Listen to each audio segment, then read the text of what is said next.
Hello and welcome to Flix and Chill with me, Luke. And today I have a very special guest. With me today is Shane Conto himself. So take it away, Shane. How's it going, everyone? This is very interesting being on the other side of the podcast from Luke, as Luke comes on the Scribe podcast all the time. So I'm excited to chat things and Yep, also movies. So let's get exactly. to it. No, it is such a weird experience because usually you're the one who sends me the link and I'll join and we talk movies and we talk movies only. So it's like, Yeah, but now I'm so hoping to get to know you even more than just movies. And I'm really appreciative that you accepted this invitation. So, it's an honor to have you here. absolutely. I was very excited when you told me you were going to do this, and I'm like, I'm down. Let's do it. And I, again, so appreciative. So, Shane, if you had a Tinder profile, I know you're a happily married man, but if you had a Tinder profile, and let's say, because many people to that question tells me, I've never actually been on Tinder, so what is there, So I had to explain. So I'll explain. What are some of your likes? What are some of your dislikes? Give us, what Shane Conto is all about. So at one point in my life, I did have a Tinder Oh, profile. nice. So, because they were, so my wife and I started dating back in 2012. Hmm. And we dated for over 2.5 years, broke up right before the new year at the end of Hmm. 2015.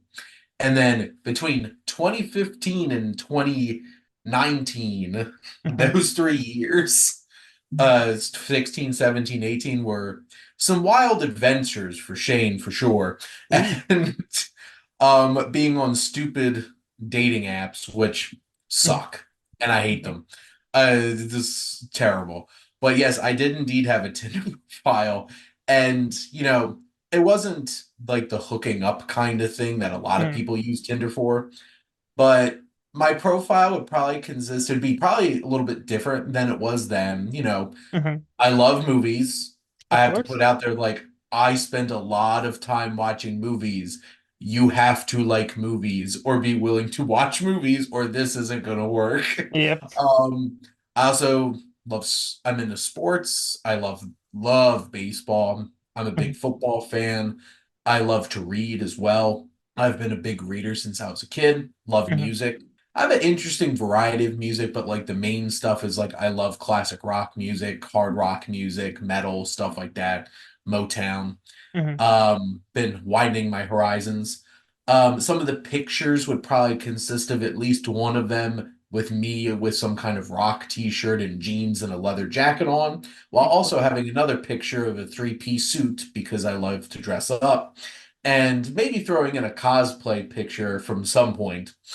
I, at this point, unfortunately, would also have to probably make some kind of allusion to not in the best of shape. There's a little bit more of me to love than the last time I was on Tinder. Mhm. So, but something I want to work on. Mhm. So, but it's one of those kinds of things. But Tinder's a crapshoot. So, like, Yes.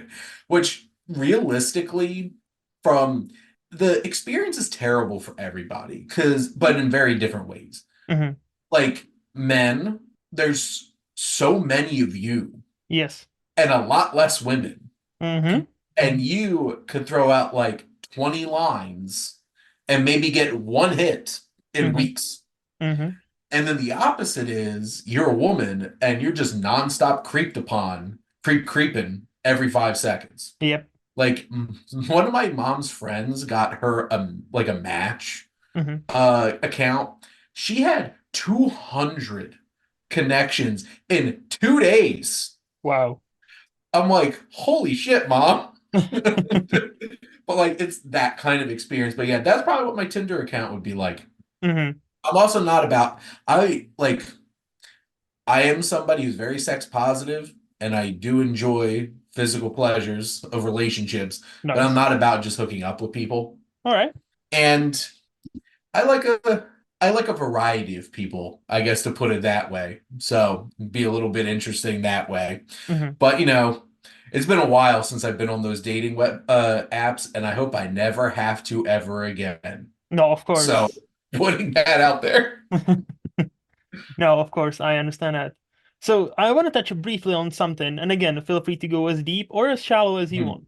want. So you mentioned you have a wife and you actually dated before and you split up for 4 years, if I'm hearing it correctly. 3 years. Yeah. So I was dating from Mm-hmm. 2016, 2017, 2018. Okay, okay.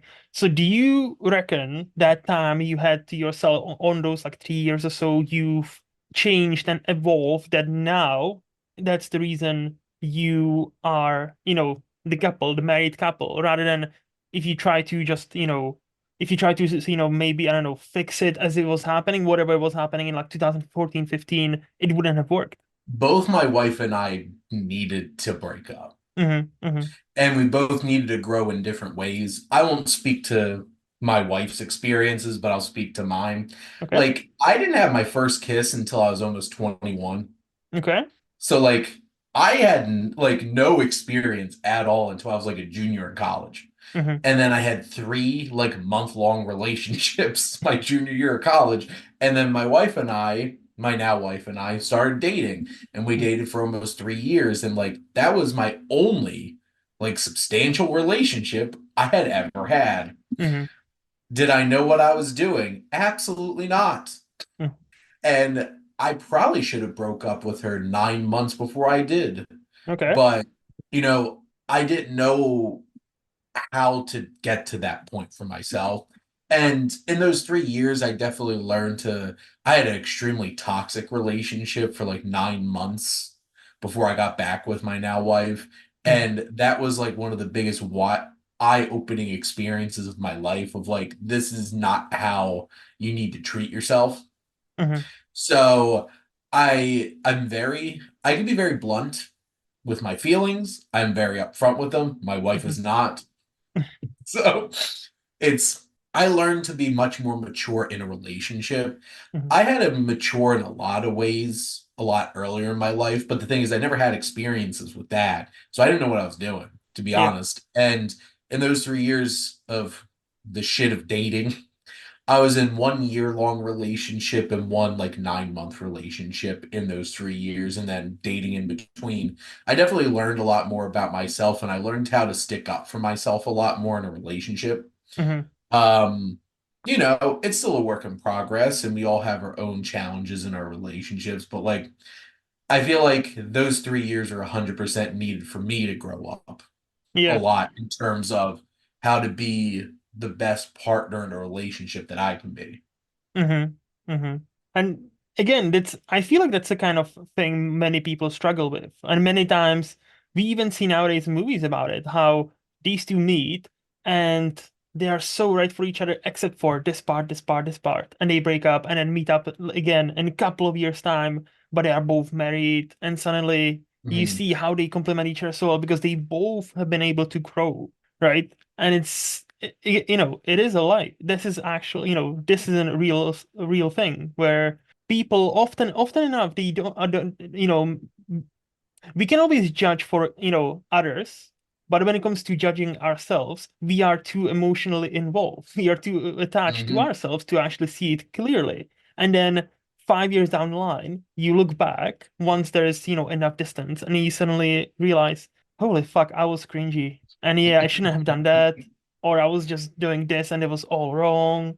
And I would blame this person. That was actually me. And that's, it takes age, because as you mentioned, like, Yeah. we all go through that, like in early 20s. Nobody does anybody know what they're doing in early 20s? I don't think anybody knows. No, Back not then. at all. I work at a college. I know for a fact nobody knows what the hell they're doing. That is so true. Well, and that's the part of it. It's all about growing up and Yeah. being able to grow into understanding healthy relationships. And you know what? Some people never do.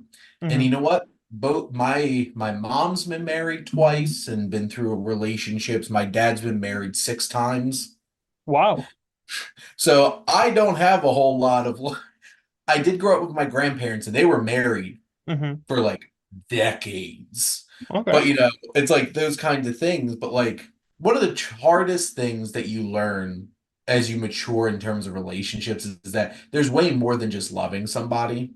and having similar interests. There's a lot of things that go into a relationship working. Hmm. And you do have to put in work. You have to put in an effort. And if you're not, you're being a bad partner. And again, you Just need throw that to, out there. yeah, I need to accept people change as well because, Yeah. just because you start one way, you both, well, hopefully Yeah. you both grow, Well, so hopefully grow together. And I think yeah. that's the important thing.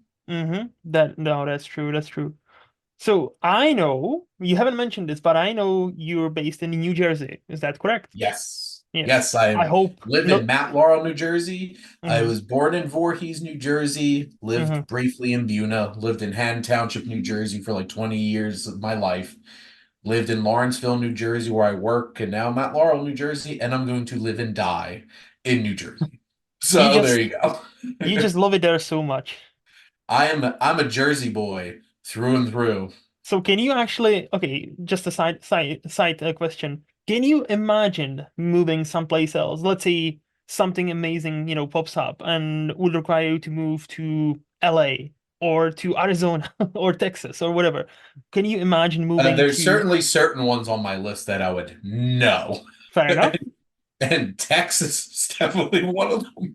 All Um, right. it's one of those kinds of things that are like, I don't really have the desire to Mm-hmm. like, I joke I'm a hobbit. Mm-hmm. I like to leave my hobbit hole. Traveling stresses me out a lot. Mm-hmm. And the thing is like, and I guess this is a nice segue into like, I love New Jersey. People shit talk New Jersey. Mm-hmm. Jersey's the butt of so many jokes. I remember the absolute masterpiece Moonfall Oh, when that was in theaters, sitting there with my two friends, and at the beginning, he's like, I don't know why we moved to New Jersey. And I'm like, already 0 out of 5, this movie, and it didn't need help yes. to be low rated. But like, there's certain things that I love about New Jersey. I'm a South Jersey kid, Mm-hmm. and I love suburbs. I know people are like, oh, I love the country, I love the mountains, I love the city. I'm like, no, I love living in suburbs. Mm-hmm. I appreciate the fact that there's a human being less than 2 miles away from me. Mm-hmm. So I don't like being out in the middle of nowhere. Yep. I also don't want to live in a city where it's so just congested, especially like American cities. Mm-hmm. The two closest cities to me are Philly and New York. Wow.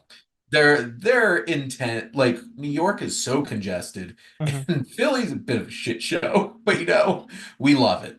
Because like if you're a South Jersey kid, you're basically in the suburbs of Philly. Mm-hmm. That's Okay. basically how it is. But the thing is, it's like I live in suburban New Jersey. I could drive, like, I have 8 AMCs, Mm-hmm. probably 6 Regals, a Mm-hmm. Cinemark, and some independent theaters all within 45 minutes of my home. That's a great selection. I love that. It's wonderful. I can drive into Philly in 30 minutes. All my press screenings I get invited to are mostly in Philadelphia, Mm-hmm. and I live close enough where I could get there pretty quickly. If I want to go into New York for an adventure, like I'm going to go see Dune with Robert Foster, Rowan, and Heath, who's flying in from Damn. Missouri.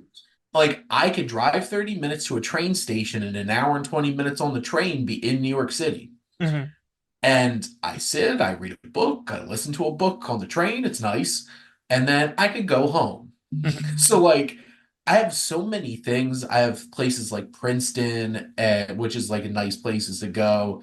There's so many places within a day trip. You have the whole Jersey Shore, and I'm not talking about the The TV show. Jersey Shore ones that like Yep. the shore towns that are in the show Jersey Shore, Mm-hmm. South Jersey beaches where people have, class and aren't a bunch of shitheads, and giving Italian Americans a bad name. Mm-hmm. And, I can't imagine leaving New Jersey and giving up. Like, New Jersey is like the hub for Italian Americans. Mm-hmm. Like, you're not going to get good pizza elsewhere. And I don't know if I could give that up, to Yep. be perfectly frank.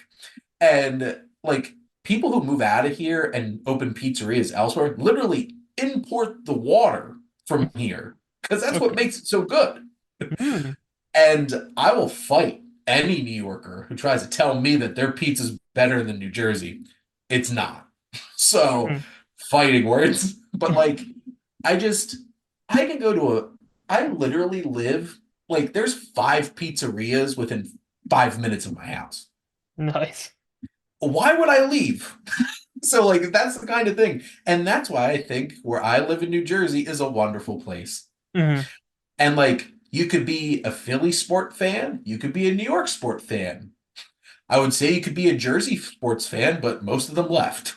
So it's one of those kinds of things. But like, there's just so many things especially in the US, in the area that I'm in. It's just, I love it. Yeah. And do I wish it was cheaper? Hmm. Sure, because cost of living in New Jersey is not great. Hmm. Um, but at least I live in South Jersey. It's cheaper there uh, compared to North Jersey. I see. But it's one of those kinds of things where it's like, I love where I am.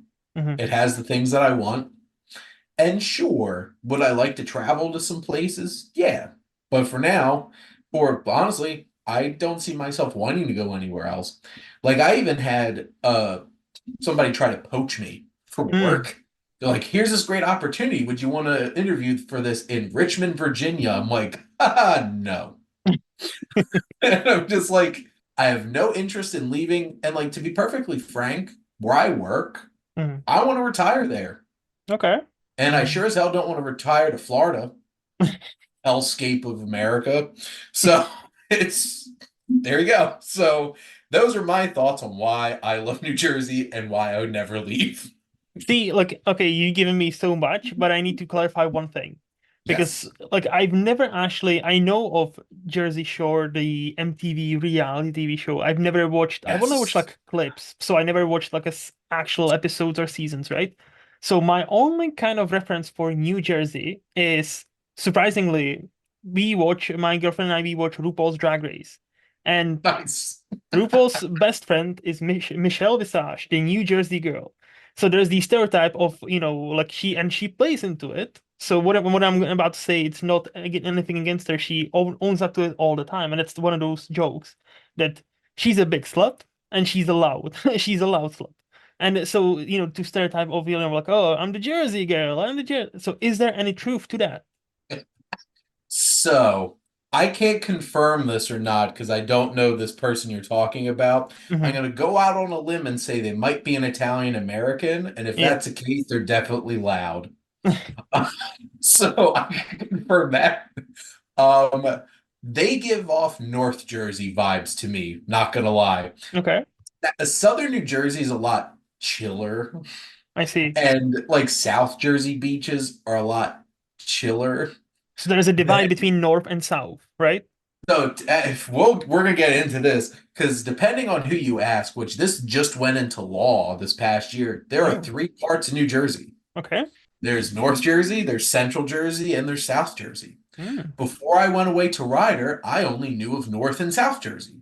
I Hmm. just assumed Trenton and below is South Jersey. Then I got to Lawrenceville, New Jersey, which is in between Trenton and Princeton. And we're like, no, you're in Central Jersey. I'm like, what the hell is that? And now I do admit there is a Central Jersey, but Governor Murphy, who passed, like, approved this law of breaking it down, Hmm. they royally messed up. I Oh. don't know who broke this map out, but it's stupid. But whatever. But generally, Italian Americans Hmm. are loud people. Okay. I know from experience.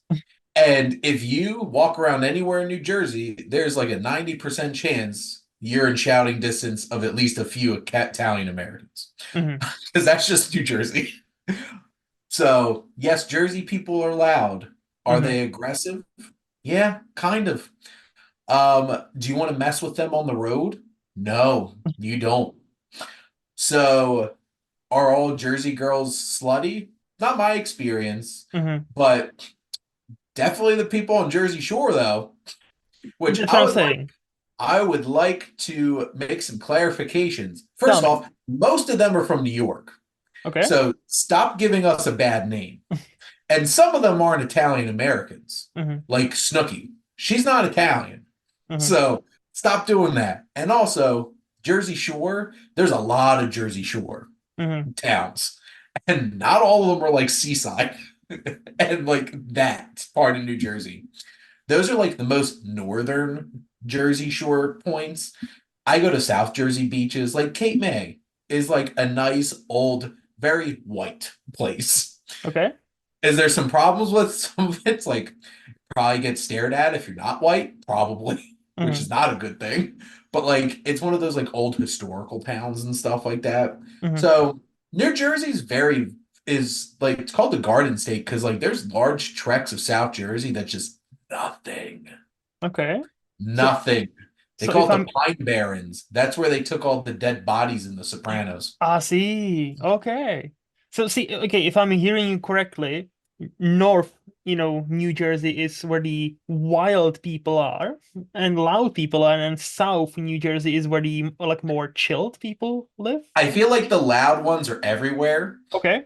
but like, it's one of those things. It's like, I feel like a lot of people just construe what a Jersey person is by just being Italian American because there's a Hmm. lot of us here. Yeah. A lot. Hmm. It's like everybody came from Italy and we're like, we're not leaving Philly or New York. And then we just populated New Jersey. So, because they're like, we want to get out of the city. What's the closest thing? New Jersey.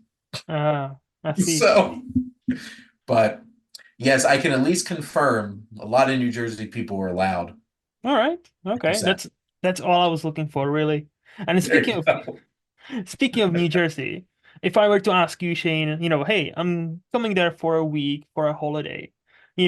Where would you take me? What would I need to see? Where would I need to go and eat? What would be some of your recommendations? Well, first off, we're definitely getting you pizza Okay. and pasta from like a genuine Italian American restaurant. Okay. And I'm not talking Italian restaurants. I mean Italian American restaurants because there's a difference. Yes. I'm not fancy enough for Italian restaurants.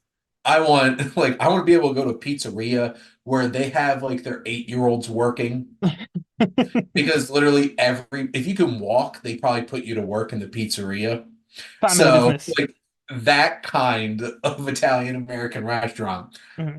Princeton's a beautiful place. The campus is beautiful, makes me jealous every Hmm. time I walk across Ryder's campus. They have this really awesome place. It's the largest record store on the East Coast. It's the Princeton Record Exchange, and I have bought so many used movies from there. Hmm. They're like being more selective of what they sell now, but like you could get so many movies for dirt cheap, and it's wonderful. So that's a cool place to go. And the nice thing is you can go down the shore. It takes an hour. Hmm. Chill on the beach if you want to. I've had like 4 precancerous moles removed, so beach isn't my thing. Okay. I'm a vampire. Um, it's just like Yeah. um, but like you could go right into Philly, see all like the historical places, just rewatch National Treasure. I'm like, I've driven by there, I've been there. Every time I go to a press screening, I drive right through there. Hmm. Um, you go to sporting events, you could see real Philly sports, and they're insane. Okay. Go to a Philly sporting event. These are the people that threw, so they threw snowballs at Santa, syringes at Barry Bonds. He cheated and took steroids. And I once had a popcorn vendor not sell me something because I wore an Arizona Diamondbacks jersey to a Phillies game. He would not sell me the popcorn. So, and like I was in high school, like I was Hmm. a teenager. Like that's messed up. So it's a vibe. It's a very interesting experience. And then you Intense can hop vibe. on a train to go to New York, and then there's like infinite amount of things that you can do. Yeah. And I know where all the cool indie theaters are, which is cool. I would presume so. Yep. I would very presume so. Yeah, we would definitely hit up some theaters. Yeah, that's. I'm always so jealous. Like when you mentioned, that you're gonna see Dune 2 with Foster, Heath, Mm. Robert.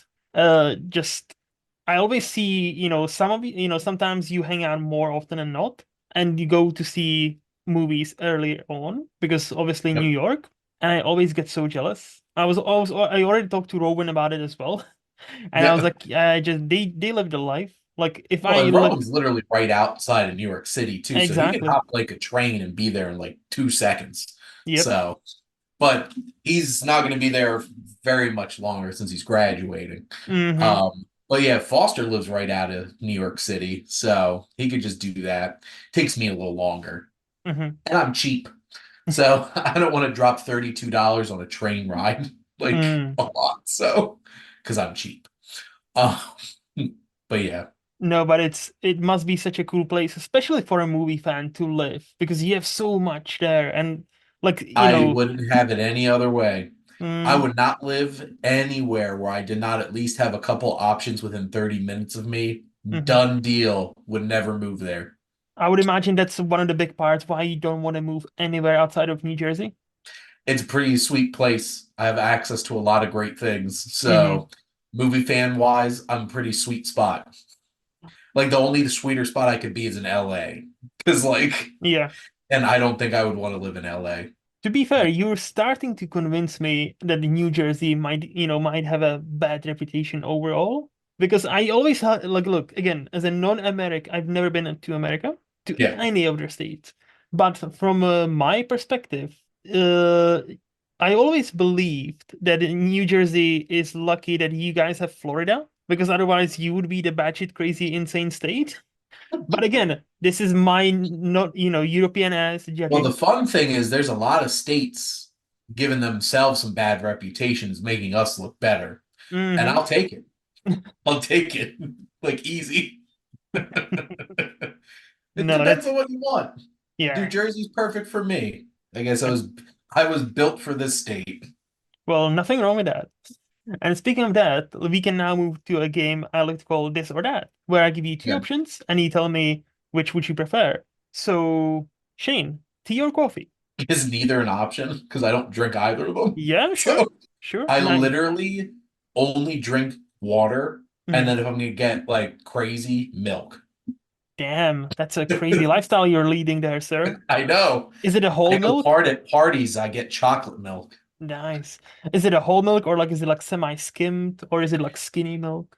I grew up on 1% Okay. milk, which is pretty light, Hmm. but my wife grew up on whole milk. I So see. generally I think at 2% now, so closer to whole. Hmm. But I'll drink any of it. I'm Fair. not picky. That's fair. Money or free time? Free time at this love some free time. I was gonna say you could use it. Yeah, here's the thing. I could have been an accountant. I could have been making a lot more money than I do now, and I'd Hmm. have no life. Hmm. So I'm more than happy to have free time now. Hmm. Been working full time for basically 10 years. So I'm just like, yeah, I'll take free time. Hmm. And also, you've been working and also watching every movie that's ever been made twice. So, like, I admire that dedication, really. Like, I don't understand how you have time to actually work, like full-time I don't work. relax. That's the key to it. I don't relax. So you're like And Hulk. So you're like Hulk. That's my secret. I'm always angry. that's my secret. I'm always busy. Yeah. I literally just was, I had a TikTok come up and it was Wyatt Russell and Kurt Russell getting interviewed for Monarch. And Hmm. Wyatt Russell's like, like my dad is like the most energetic person Hmm. on any movie set I've ever seen. He's so gung ho, ready to go. He's playing around with everybody, but then he could like nap anywhere. Hmm. Like he just fall asleep, and then cut to Kurt Russell, and he's like, "Yeah, that's true. Can fall asleep anywhere." And he's like, "That's probably why he has so much energy. Is because he's so well rested." And I sent it to my wife, and I'm like, "I'm Kurt Russell." I was gonna ask, is that you? Can you just fall asleep anywhere? Yes, and my wife hates it Oh. because it takes her hours to fall asleep. I get in bed, I'm done in 2 minutes. You know what's funny? This is exactly like my girlfriend and I, except the opposite. Like well, the moment her head hits the pillow, like within 2 minutes, she's dead. Like it takes me like maybe sometimes half an hour, sometimes an hour to fall asleep because I'm just thinking about everything for some reason. And yeah, I'm always like, I'm so jealous of your superpower of just falling asleep within minutes. With Uh, great power comes great responsibility, As a and I wonderful, know the responsibility. as a famous poet once said. Yes. Honesty or other people's feelings? One more time, I think he cut out a little bit. Honesty or other people's feelings? That's a tough one. I'm a pretty blunt and honest person. Hmm. Like I might smooth it out a little bit, Okay. but I feel like it's more important to be honest. And here's the thing. There's an art to being honest with people without being a jerk. Yeah. And I don't think there's a lot of people who have learned that lesson. Hmm. Because I know a lot of people who think, well, I'm just being honest. I'm like, well, you're also being a jerk. Yeah. It's like Walter from The Big Lebowski. Am I wrong? No, Walter, you're just an asshole. So, honesty. You got to be honest with people. Yeah. Same. Same. Summer or winter? Winter, I get Ooh. hot so easy. Okay. Even when I'm thinner, I get hot so easy. Hmm. My wife calls me her space heater because she's always cold. Hmm. He, I've been built for this relationship. I'm the one who keeps her warm. It's funny because everybody at my office, except for myself and my admin Cheryl, all have space heaters on all the time. Hmm. And I'm like, nope, I do not need this. I heat myself. So summer, not my jam. And what about snow? Do you also love snow? Now that I'm an adult, no. Okay. The only time I want snow is if it gets me out of work. And post COVID and Yeah. Zoom life, that complicated things. Hmm. So I don't know if I want snow ever again. The worst is weekend snow. Not only is there snow, Hmm. I don't get out of work, and then it's potentially ruining my plans. Hmm. So why do I want you there? So no, I'm not a big fan of snow. No, that's fair. So you like winter, but you don't like snow. Interesting. To be fair, the past two like winters, New Jersey barely had any snow. I see. I see. So But lucky. then See. the past 2 weeks, we've had like I think I we got 10 inches of snow Hmm. where I'm from in two separate storms. I'm just like, welp, it begins. Another reason Big for you not pain to in me. move to, from New Jersey, lack of snow. You still get to be cold and lack no snow. Well, here's the crazy thing. So, New Jersey has the wildest weather. Mm. This week alone, we had 12 degrees Okay. Fahrenheit. Fahrenheit, Yeah. and then it was 60 degrees yesterday. Okay. Freezing my buns off on Hmm. Monday. My ears are cold. I just shaved off all of my hair. Terrible timing. And then yesterday, I'm like, I could walk around in shorts and a t-shirt. Hmm. Like, this is wild. That's New Jersey Wow. in a nutshell. It doesn't help my sinuses. Like, if I really cared about my sinuses and stuff like that, I'd move to Arizona. Hmm. Dry heat, no Yep. allergens. But like, no, I deal with it, I guess. That's fair. That's again, like the more I talk to you, the more I'm like, yeah, it makes sense. He's the New Jersey guy because it just seems to suit you so well. There I go. So possibly the most important question: ninjas or pirates, Ooh, I'm going ninjas. and why? Pirates are cool and everything, Hmm. but like, I really like Japanese stuff. Okay. Like, if you're gonna throw samurais in there, that would be like number one. Bam, easy. Hmm. Um, I love like the whole idea of like the stealth Hmm. and just the physicality of it all. Pirates are just like, I'm gonna shoot you. Hmm. Sure, you can do that. But ninjas, they can do some really cool stuff. So They get to be sneaky. they do. Pirates, you're just like, "R, boom, shoot you." Where's my rum? Where's the rum gone? Yes, Stumbles. and dies. And there's the rum. It's because you drank it all, Jack. Hmm. Free will or destiny? Free will. All right. I am 100% the kind of person that everybody should be able to live their life how they Hmm. want to live it, Hmm. as long as you don't adversely hurt anybody else and get in their way of them living their life. But like, I really don't believe in the idea of destiny. My wife and I have conversations about this because like I don't believe in like the one Yeah. either, that kind of idea. There's way too many people in this world to say like there's literally only one human being that's a good match for you. Yeah. Like there's other people. Circumstance comes into it. There's all kinds of things that come into it. But no, I like the idea of being able to like do what you want to an extent. And I don't like the idea that like everything's predetermined and you have no control because honestly, I'm the kind of person that does not like losing control. Hmm. one of the reasons why I don't drink or do Mm-hmm. any drugs. Mm-hmm. So, but I'm definitely a free will kind of person. Yeah, I would. I'm not shocked, to be honest, that you, as a person who plans every single minute of your life, wants to have the free will to plan it like that and not Yeah, be predestined. nobody's telling me how to plan my day. Besides Shane himself. That's it. Yeah, And the last one, would you rather time travel twice or be able to teleport infinite times? teleport. Oh my God, I'll never have to drive to work ever again. Mm-hmm. I could go to any movie theater I want to, not have to worry about anything. I could Mm-hmm. go visit whatever. Mm-hmm. I don't need to go in time. Yeah. Time's fine. Mm-hmm. But if I could go literally anywhere, infinite amount of times, that's life hack. I'd be unstoppable. People already think I have a time turner. Like, can you Yes. imagine if I could teleport anywhere? To be fair, I am one of them. Like I like the more the amount of things you do throughout one day, I'm like, yeah, does he have a time timer from Well, Harry can you Potter? imagine not having to worry about commuting anywhere? Yep.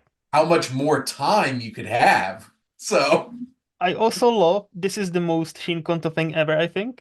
When you said teleport infinite times and your mind immediately went to how many cinemas you would be able to visit, not holidays, not to go to Europe or Australia or Japan, whatever. No, nope. cinemas. How many cinemas I could I could have visit. hopped right over there the second Zone of Interest popped up in theaters in New York and not had to wait a month for it to Yep. come to Philly. Just bam.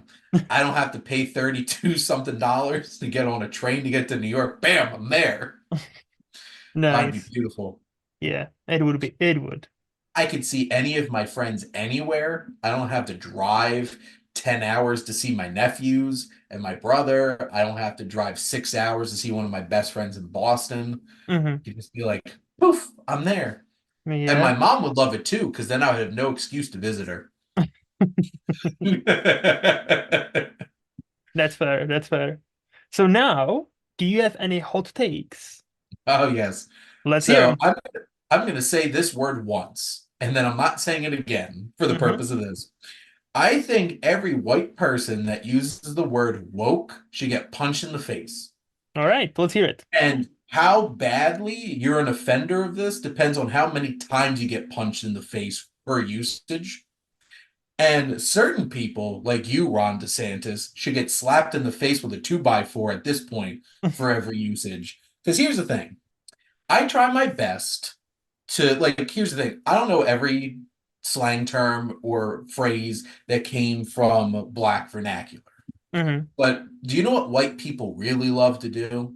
Appropriate stuff. Steal shit, steal shit from Black people, appropriate culture. And I'm going full Bill Burr right now because he does this whole entire sketch. That term is Hmm. Black vernacular defined by Black people. Hmm. And then some white liberal person heard them be referred to that as that by probably one of their friends. And we're like, oh, that's cool. I'm this. I'm this. I'm a good person. And then they open the door for other white people, like Hmm. right wing conservatives, to weaponize it and then try to cause a culture war based off of it. And now literally everything is the slogans go broke, bull crap like this. If I have to hear about Disney being this or that, Disney's not even that good. Hmm. They're putting in like the bare minimum. Hmm. Like, oh my God, Lightyear didn't make money because it it had gays in it. It had a lesbian kiss for half a second in a montage. Yep.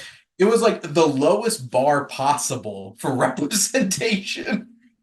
It's just like it's insufferable. Hmm. So insufferable. And I hate it. Sometimes I hate white people.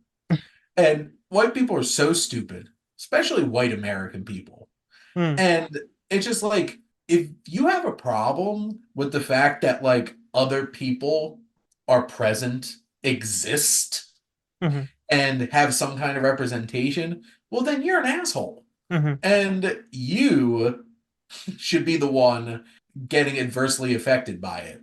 But Hmm. no, it gets celebrated here, which is wonderful. not very sarcastically. Yeah. And it just I can't stand it. And you know, the between the Ben Shapiro's of the world, the Bill Maher's of the world, if I have to hear him use that term, he gets 5 punches now for every usage because and he acts like, yeah, I'm like a common sense liberal, and then Mm, he goes around spewing dumbass shit like that. mm, It's just insufferable and I hate it. And here's the thing, I hate politics. I hate talking politics. But like the last 4 years, 5 years, honestly, probably since 2016, yep. this country has gotten so frustrating that I can't even help it. I usually let people in my family speak whatever the hell they want, and I just stay quiet. I can't anymore. Hmm. I'm getting feisty. I commented on a Facebook post that somebody posted because I'm just so done with it. Hmm. I need to calm down, And but this really grinds my gears. no, especially the word woke. Sorry for using it. Like, it has been like weaponized, as you said. And the thing is, you can put it's such a quote unquote great word because you can put anything you think it represents and it can represent that. So when Republicans think, oh, Disney's gone full woke this time because they did this and this, and then you actually read, oh, what they mean or what they talk about is actually just this one thing. And it's like that word almost lost its meaning because it just It represents so many has a different hundred things percent, for so many different groups. and they can't even define it. I love watching people ask like Republican politicians to define what it means, Yep. and the because it's like you don't know what it means. Nobody told you that word. Nobody Hmm. use that word that came up with that word in front of you. You're just like, I'm gonna use it now because, and that's the thing. I blame liberal people because they're the Hmm. ones who started using it first, Hmm. not in negative ways, but in arrogant ways. And then it just opened the door for other assholes to then completely bastardize it. Hmm. And it's just so frustrating. And the fact that like this whole entire culture war is against like being open-minded. It's like, what kind of shitty ass human beings are you if your whole platform is trying to make America not open-minded? Hmm. That So see, to me, it's it's so always been stupid. funny. It's always been funny, like how when you said, yeah, when they ask them to define it, and sometimes I've seen the videos where they define it, and they basically said, oh, well, it's all this progress stuff, and I'm like, so you kind of telling on yourself a bit there. So you against You're saying the progress? Like, inside words outside. yeah, that's the thing. Like, yeah, like when they speak the battle plan, behind the closed doors, and you're like, oh shit, did I just tell on myself? And it's like, and if you couldn't tell already, I Hmm. don't like Florida. And one of the reasons why I don't like Florida is because people like Ron DeSantis, who literally is pulling plays out of Hitler's playbook Hmm. to reshape the culture of Florida, Hmm. which good for you, man. You're a fascist, which he is. Banning books, that's one of my biggest pet peeves, is banning art. And how many states have joined? It's not just Florida, is it? No, it's honestly, there's so many states, especially all across the southern United States, that are banning books. Mm. And this is my favorite one. We're banning the Chronicles of Narnia because witches and stuff are a front against God. Huh. Well, C.S. Lewis Hmm. was a very religious man. Aslan's frickin' Jesus. In the last book, they make it to true Narnia, which is heaven. The book series is so super conservative that one of the kids doesn't let in because she wears makeup and dates guys. And somehow Chronicles of Narnia is a front against Christianity. You know, It's so stupid. I'm just like, maybe if you'd read a book instead mm. of wanting to ban it or burn it. And you know what I I just, found funny?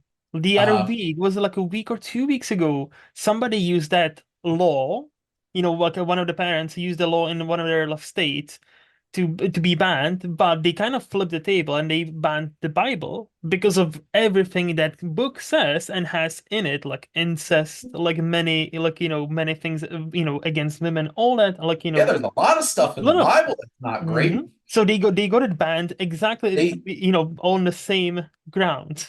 they banned the dictionary in Florida. Jesus. It's because they want to make America dumb. They want to make them undereducated because the dumber they are, the more they listen to their bullcrap. Mm-hmm. And here's the thing, I'm a libertarian. Mm-hmm. And I love when people are like, oh, you're liberal crap, because I get that on YouTube comments, on videos.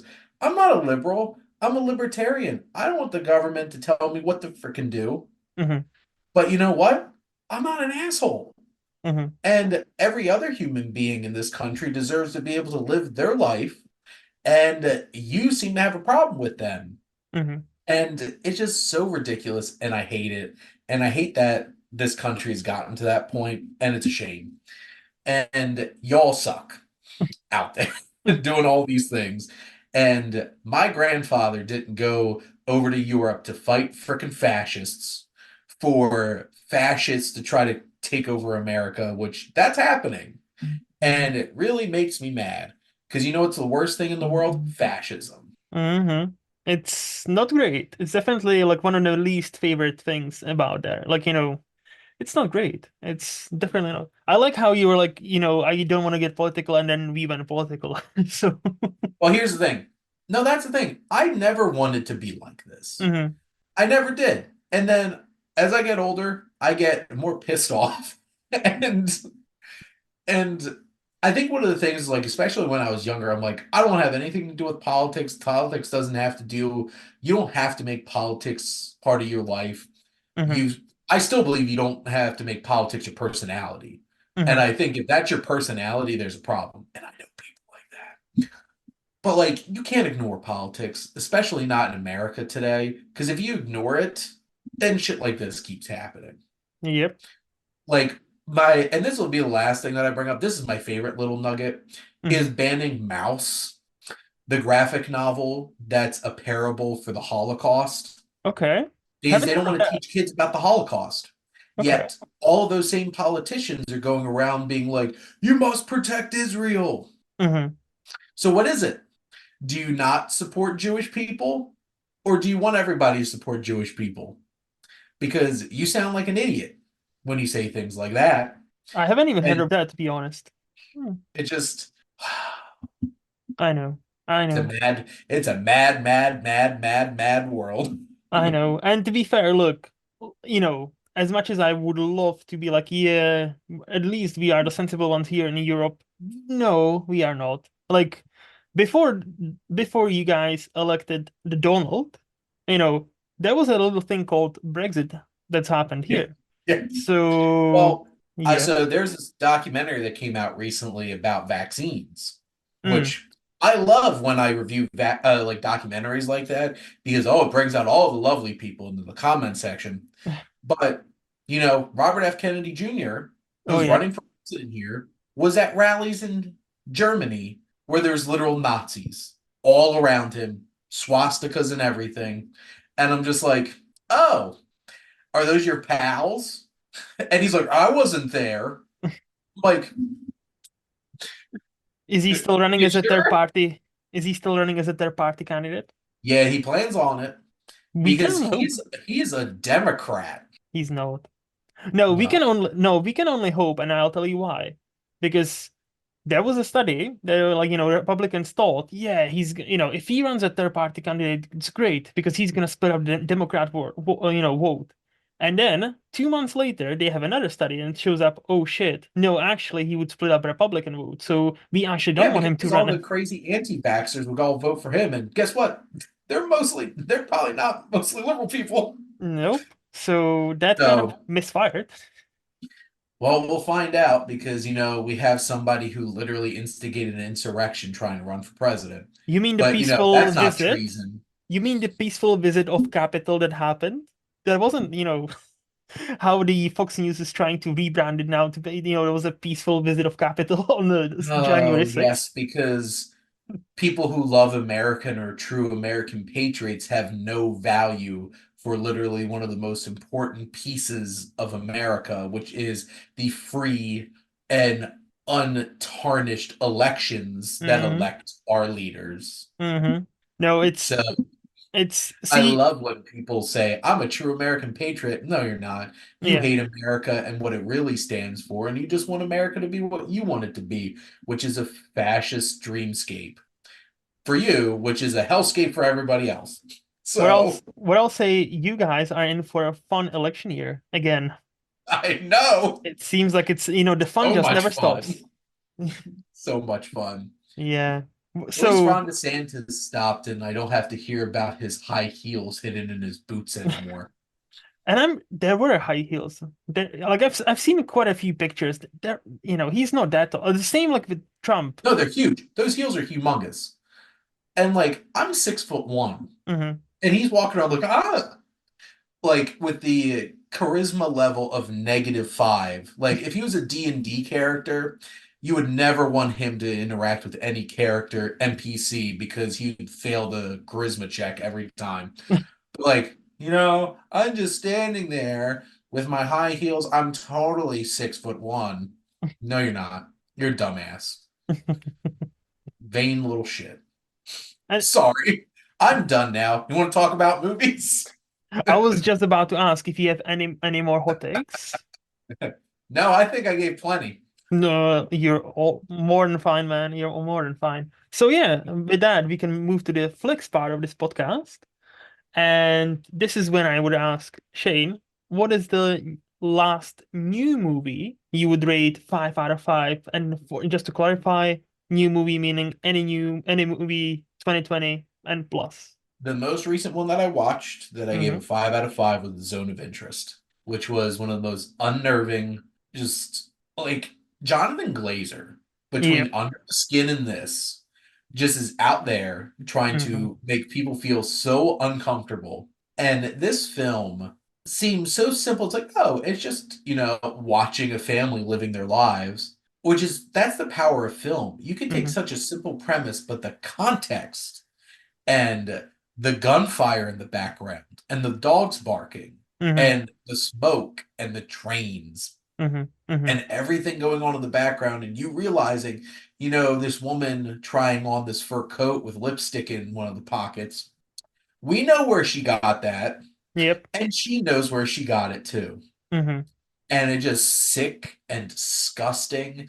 And this is a haunting experience. I felt like I was in a Clockwork Orange and they strapped me to the chair Yeah. and opened my eyes and were like, be prepared. Hour and 45 minutes later, I'm just trembling sitting in my seat because, like, what the hell did I just watch?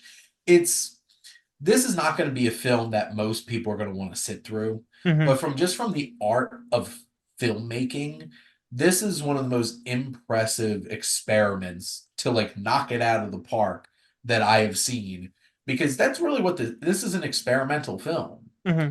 It's taking a very simple idea and warping it to making it so shocking and haunting. It's scarier than most horror movies that you watch because the horror is real. You know what's going on. Mm-hmm. We know what happened. Mm-hmm. And it's sick and disgusting and horrific. And to think that there are people who just sit idly, not only idly by, but consciously Mm-hmm. there and just benefiting from Yeah. it is like this movie's bone chilling, Mm-hmm. bone chilling, See, and good for it. 5 Oscar nominations later. yep. See, I was gonna say, like, we've had it on the schedule for the December review roundup on SIFTPOP. And obviously not like I don't think even Robert got to see it. And then I've heard people start to talk about it, how great it is, like Rowan. And then Yep. and then all of them, and then yeah, 5 Oscar nominations later, here we are. So it's releasing here in the UK next week, I believe, Oh, like nice. 4th of February. So I cannot wait to see it. And again, Jonathan Glazer, like you said, it's so chilling and it's like experimental. Aren't all of his movies like that? Like Under the Yeah, Skin, he is a like messed it's up, like a messed up human being on some if you watch level to be able if to you make films like that. if you tell me Under the Skin, oh, Scarlett Johansson is in that movie. Oh, okay, I'll watch it. I'll watch it. And then it's like, oh, it's a drama. Oh no, it's a sci-fi. Oh wait, what the fuck is this? Yeah, I that's still exactly remember, what that movie is. and I still remember watching it. I actually watched it in a cinema. Like I actually was like, all right, that seems interesting. At Scarjo in Scotland, oh, in Scotland where I live, like driving Yeah, around in Glasgow, like in areas, and I was like, all right. And then I didn't know what I was going into, and I loved it. And I was like, this is a very fascinating movie. So I cannot wait to see Zone of Interest because yeah, I've heard so many good yeah. things. I spent a combined $47 to go see Mm. it between the ticket, Hmm. the parking garage, and the toll to drive into Pennsylvania Hmm. to go see it. And then it came out this weekend at my theater. I'm like, but it's my wife's birthday weekend, so Oh, and she nice. 100% does not want to watch it. Hmm. So I wasn't going to be seeing it this weekend anyway. So it's all good. I got to see it. And did I have a fun time? Hell no. But was I very impressed? Yes. I can honestly cannot wait to watch that. Like Yep. it's gonna be hard, but I think it's gonna be worth it. But anyway, what is the last teen movie you rated 5 out of 5? Anything between 2003 and 2019. So this is a film that I did for Roan on the Wasteland recently, and that was Paprika. This Oh, this is such a cool anime, and hmm, this will not be the only anime that I talk about. nice. But it's one of those kinds of things where it's like you watch a film and you're like, "Oh my God, that's where that film came from." Hmm. Watch Pat Break, I'm like, "Holy crap, that's where Inception came from." Hmm. And except this is much more experimental and surreal and not Christopher Nolan, uh very much anime. Yeah. This is the visuals are incredible. Hmm. Sometimes it's hard to really understand exactly what's going on, but it's one of those films where like I have to watch this again.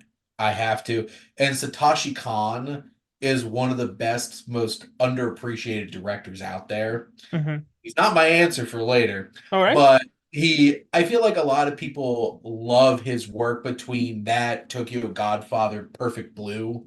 Hmm. He just made so many incredible anime, and it's very sad that he passed away. So, Oh, because like he passed away in 2010.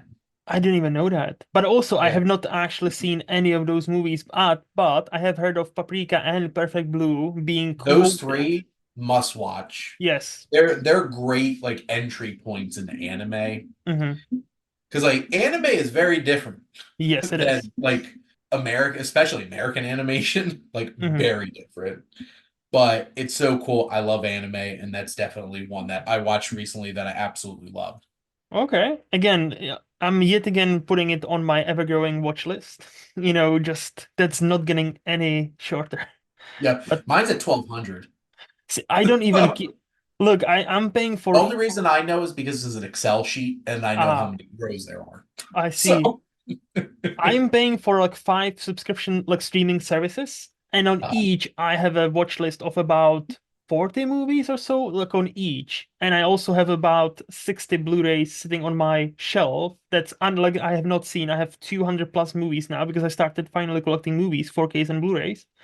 And out of those 230 I think I have right now, I have not seen about 60. So yeah, it's just a lot of movies to go through, but that's why we love it.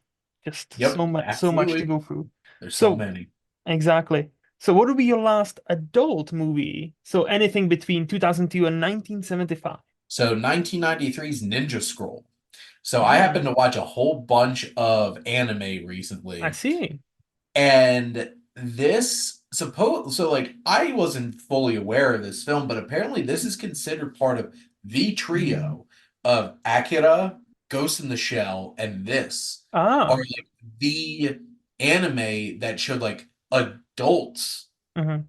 like animation can be geared towards adults. Hmm. Within the first 10 minutes of this hour and 34-minute movie, there is graphic nudity, rape sequence, decapitations, and other limbs being chopped off. And I'm like, well, this is definitely for adults.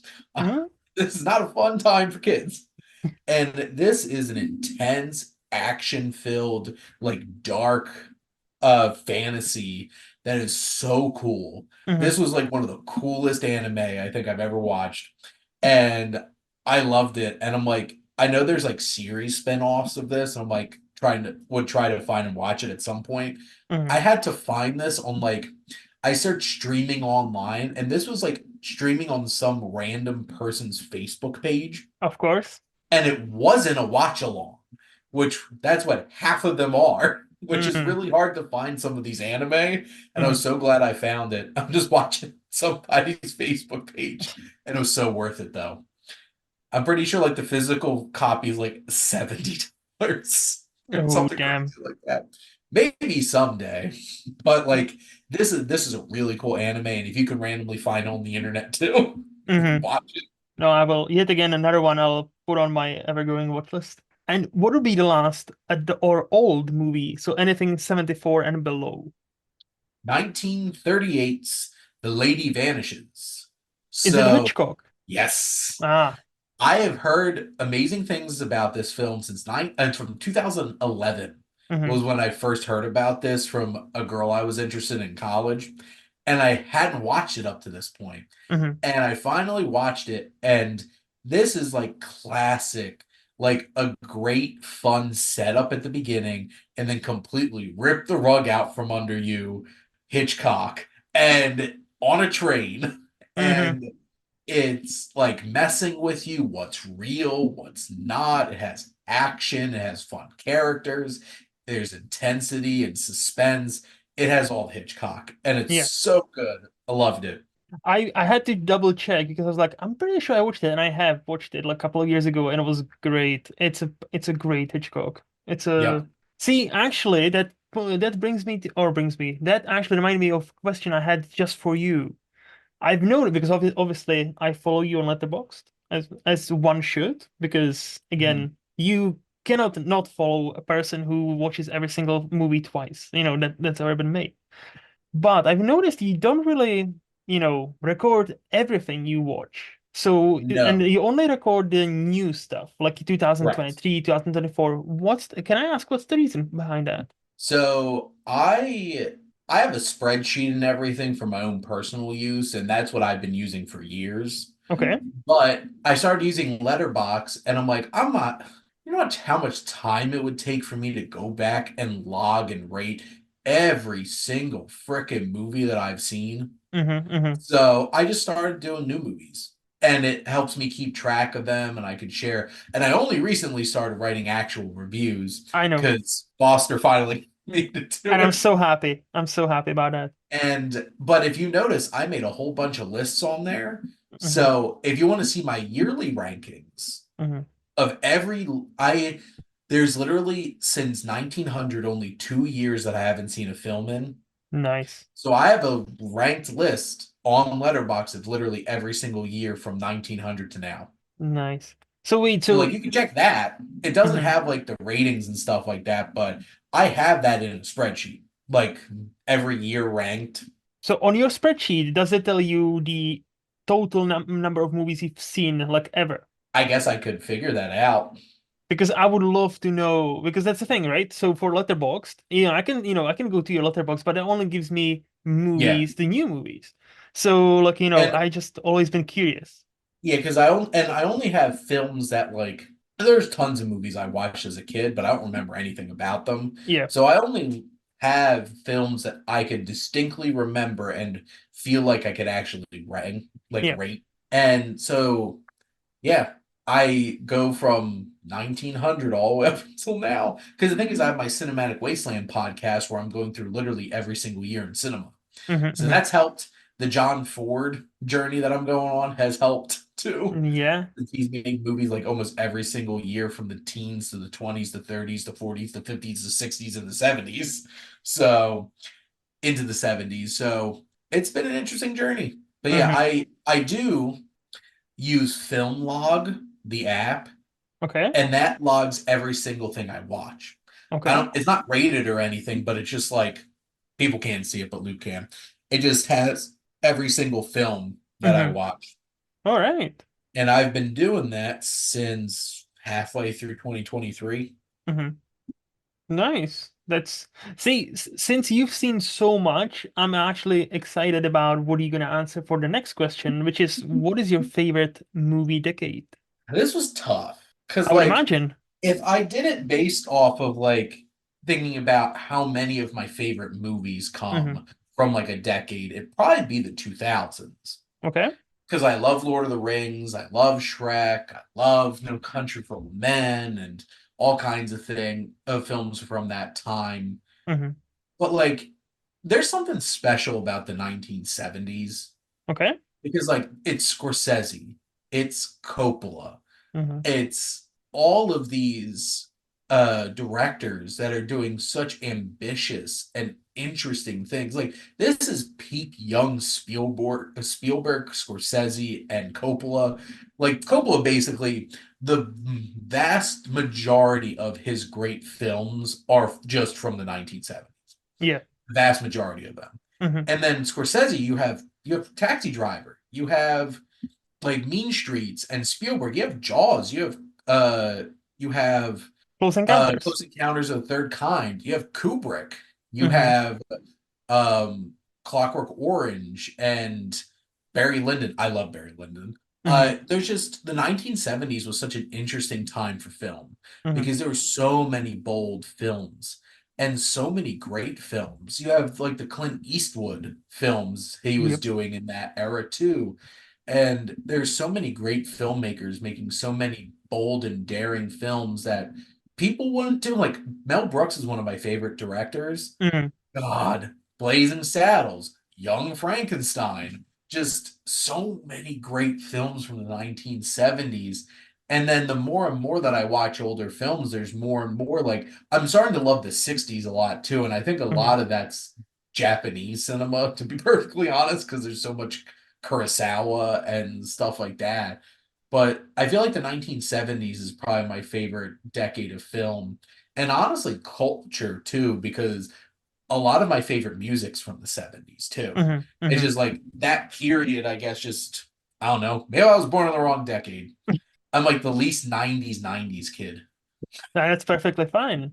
No, 70s is a great pick. Like I listen to DGA podcast and Mm, every great director that's there always references 70s and how yep. they were influenced by the movies of 70s.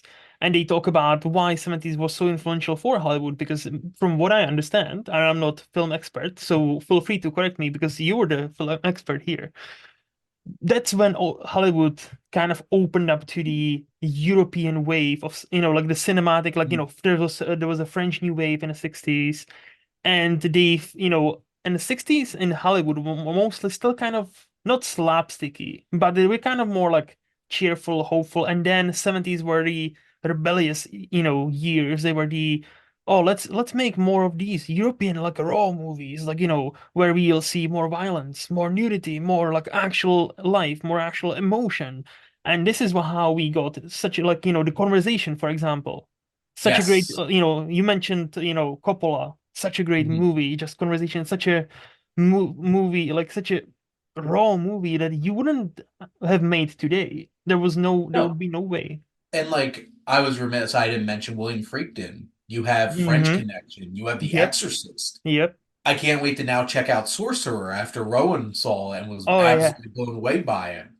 And the actors, you have peak Pacino and De Hmm. Niro and Yes. Gene Hackman, Hmm. Clint Eastwood, all these actors doing these like obviously like Clint's not in that same like of top tier in terms of like acting talent per Hmm. se, but the screen presence. Yes. You even have like some Charlton Heston sprinkled in there, one of the biggest movie stars of all time. However you feel about his thoughts on guns and stuff like that. But like it's one of those things where it's just like this was the late 60s was the death of old Hollywood. Hmm. And this was new Hollywood. Yes. And what's interesting is the Philly Film Society. I'm a member. I paid for that membership, and they have all their theaters in like Old City in Philadelphia. That's where I go to all my press screenings for the most part. Hmm. They're having a whole series, The Beginning of the End, The Death of New Hollywood. Oh. Sorcerer is part of it. It's that 77, 78, 79 before because Star Wars changed everything. Yes. Star Wars came out in 1977. Mm-hmm. It changed everything. Yep. It made it blockbuster, and it was George Lucas and Steven Spielberg Mm-hmm. that ran that through. And the 70s have so many interesting dynamics to it too, and horror between The Exorcist and Halloween, Mm-hmm. two of my favorite horror films, like Alien. Yep. Like it's even the beginning of Ridley Scott with The Duelist and Alien, and even like very early 80s, Mm-hmm. which isn't really that 80s. It's still like the tail end of like the 70s, like Yes. Alien 81. There's so many incredible films that came out. It's just no wonder why so many directors love that era. Mm-hmm. And to your point, if you look at Scorsese's letterbox, because Yes. in what world does Martin Scorsese have a letterbox? Boy, letterbox is blowing up. It is. Um, all of his favorite films are not American. Mm-hmm. It's not American cinema. It's French. It's Japanese. It's like Italian. Italian cinema. Like those are like the main Mm-hmm. focuses of like all those films.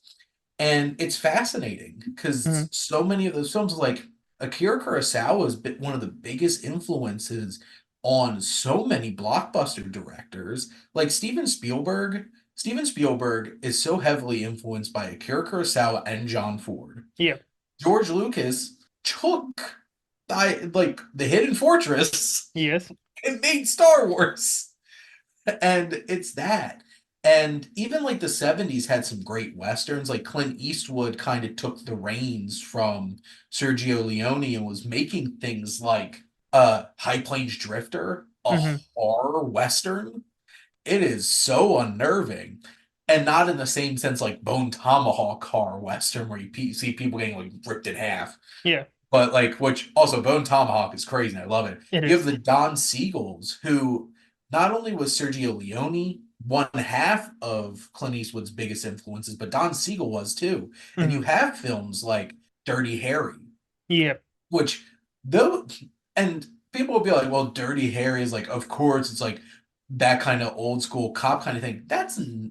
That film is so complicated Mm-hmm. and dirty. And dirty isn't like he's a dirty cop. He's not on the take. He's the only cop that'll take the jobs that nobody else wants to do.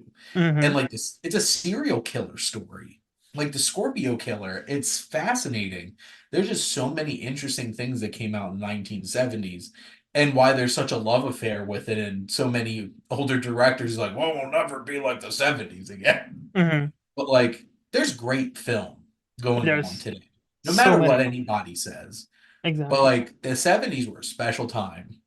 No, they were like they definitely were the William Friedkin Sorcerer. As I said to Rowan, that Blu-ray is also on my shelf, just waiting to be watched. Well, now you got to watch it because Well, the yes. article that Rowan wrote for his website was just like, damn, like Hmm. I added it to my watch list. I added it to the bottom of my watch list. I might move it up at some point No, it or inspired me throw to in. buy it. It inspired me to Oh buy yeah. that Blu-ray, and also inspired me to buy the Wages of Fear, the French movie that inspired that. And it's that I've already seen once before. Mm, Excellent movie.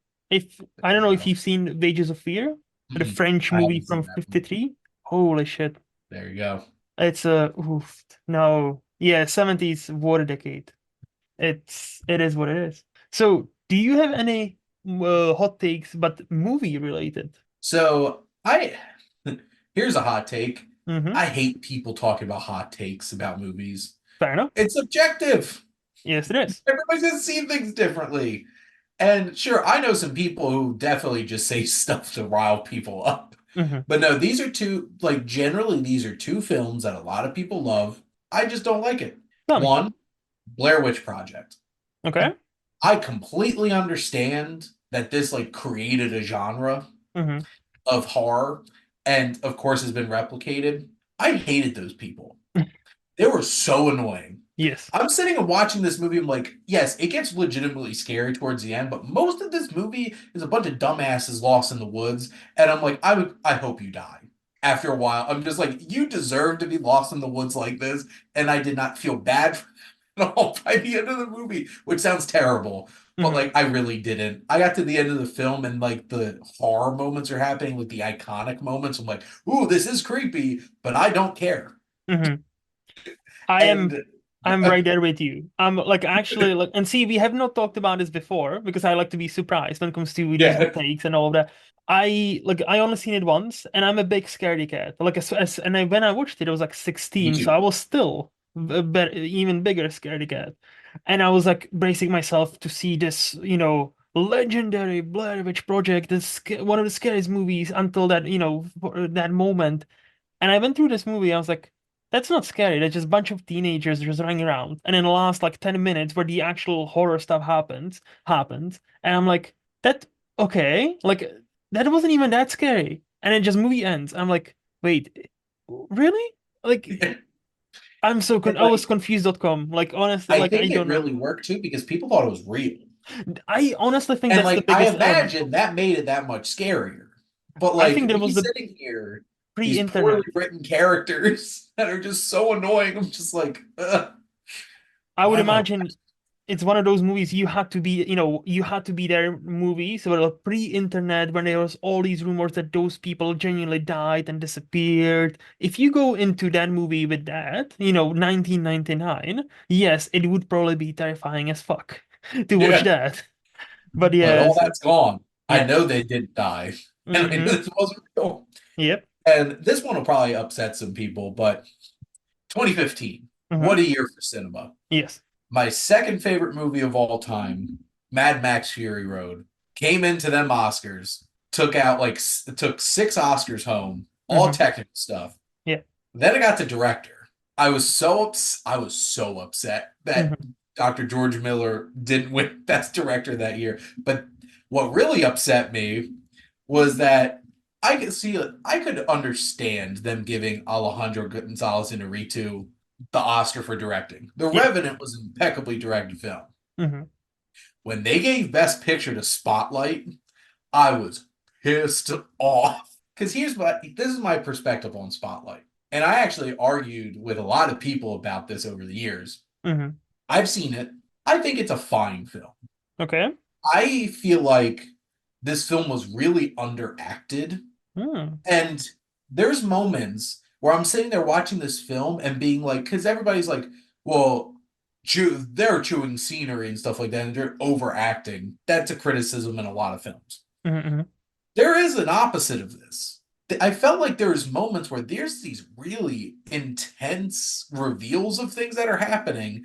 And like the only time in this movie anybody reacted like a normal human being was when Mark Ruffalo got really, really upset.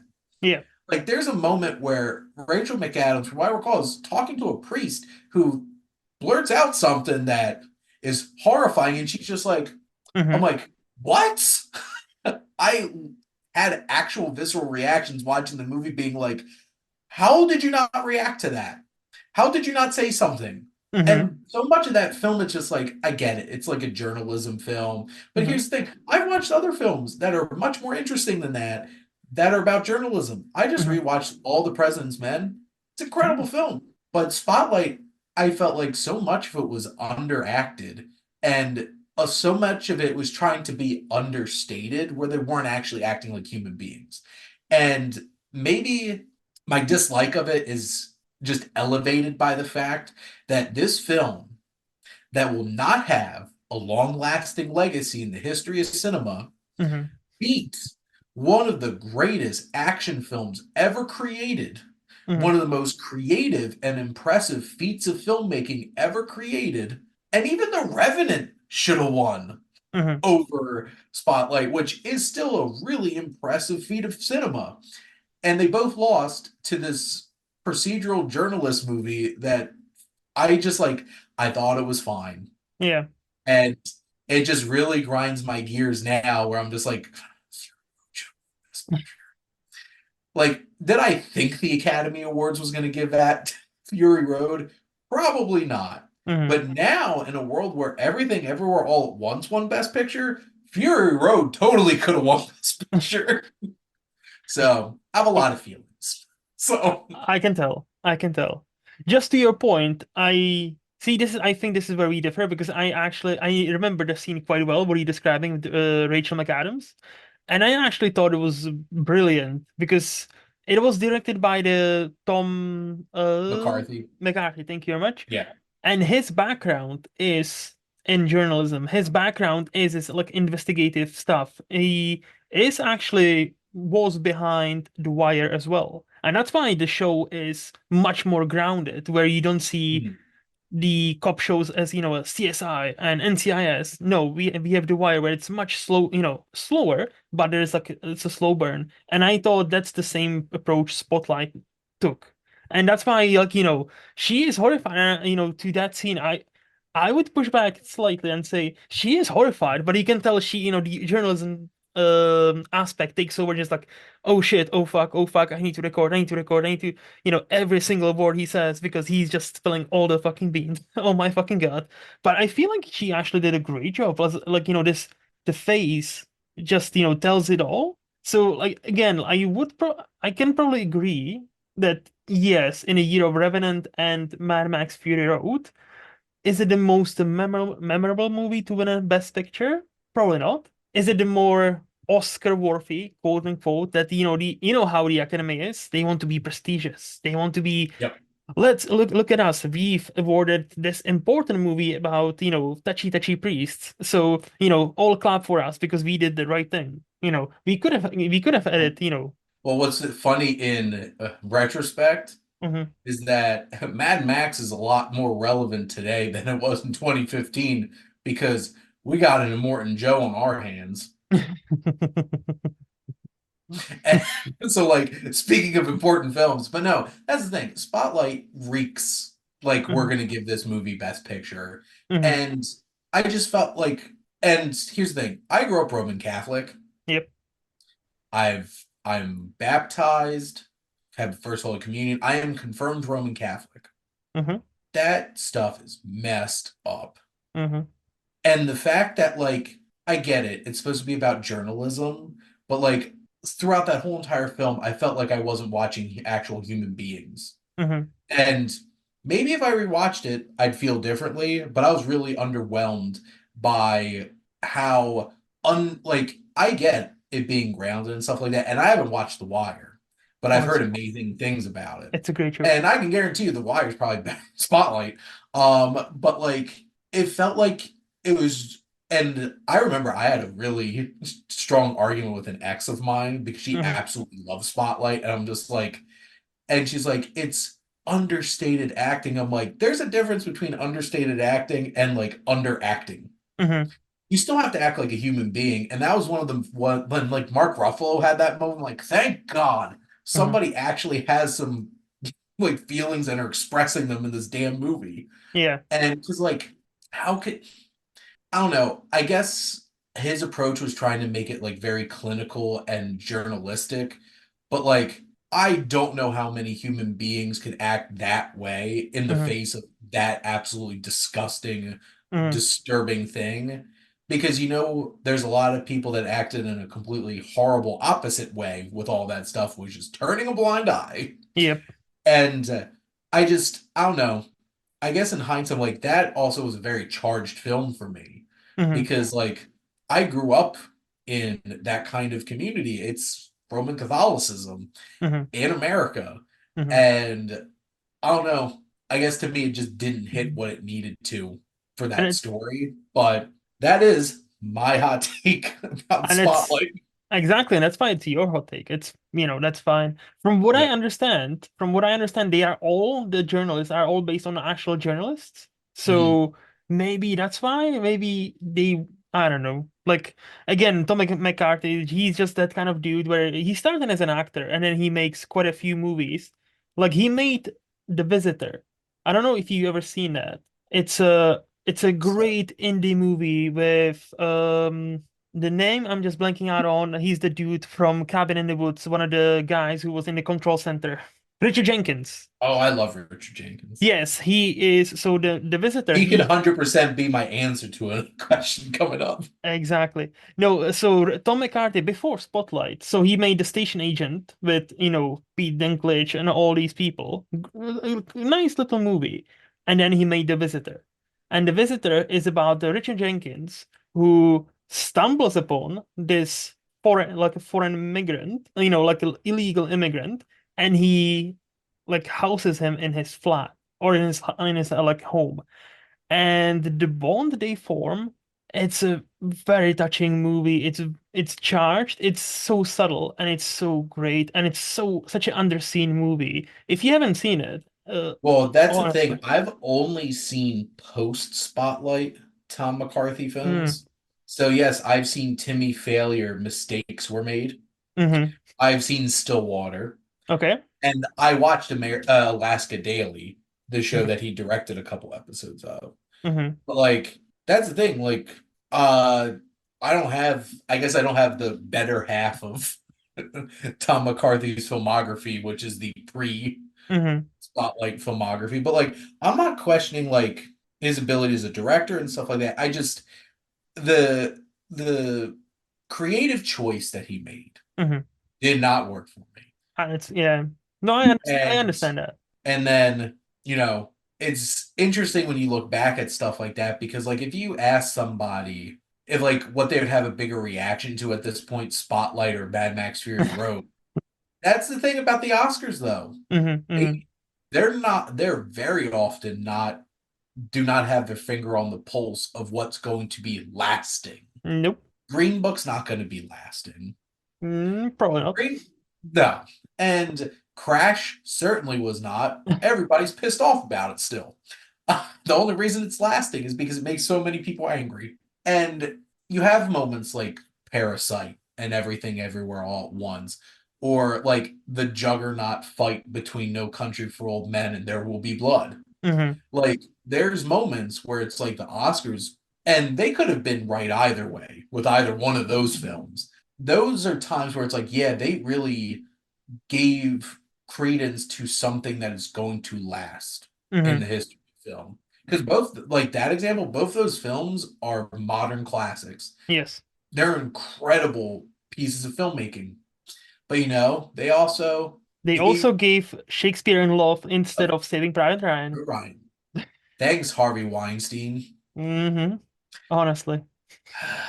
But yeah, so like those kinds of things, I enjoy. I think I actually own Shakespeare in Love because it's a fun movie, but like it sure as hell not Saving Private Ryan. Nope, it's not. So I wish Heath were here and get very angry. He'd probably get as angry about that as I get as angry about Mad Max Fury Road. But anyway, Yeah. No, those are my that's hot. those are some great hot takes, as I wouldn't expect anything less from you. So now, speaking of that, we can move to the underrated section of this podcast. So, Shane, who would you say is the most underrated actor we currently have? This was interesting because I was trying to really think of a good answer here, and this might be recency bias because I just finished watching season 3 of True Detective because I wanted to start because after the second one, I think I just like I need a break from this. Yeah. Because like that first season is so amazing. The second season just was underwhelming. Hmm. I really loved the third season, and Yes. I caught up on season 4, so I'm ready to go for Sunday night when I watch the third episode. But Steven Dorff, Mm. which I feel like a lot of people are gonna be like Deacon Frost from Blade. Like honestly, for the longest time, that's literally the only thing that I knew him from. Hmm. But he is a really talented actor. And he's flying around in like these low-key indie films. I was so like he didn't get a ton to do, but I was so happy he showed up in the most recent season of The Righteous Gemstones. Hmm. And like True Detective season 3, him and Mahershala Ali, I distinctly remember because like, season 1 is Matthew McConaughey and Woody Harrelson. Yes. Season 2 it had Colin Farrell and Vince Vaughn in it. It's like these are big names, and it's like Mahershala Ali and Steven Dorff. Hmm.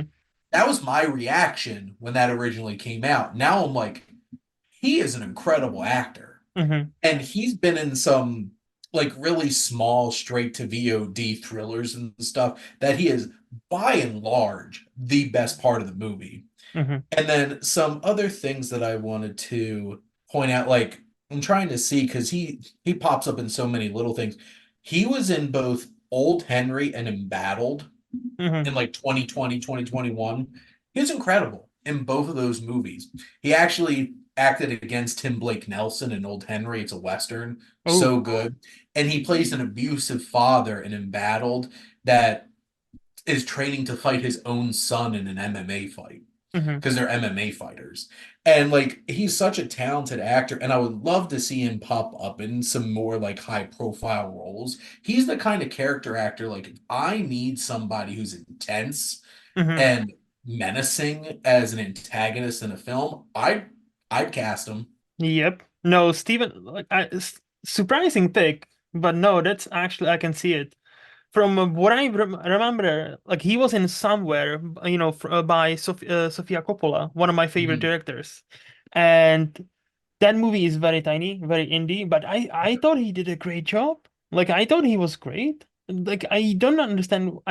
Did he have some drug issues in the past, and that's why I he think he never did. became like a big star? Because like he didn't come back around like post Blade, he didn't really come back around again until like Hmm.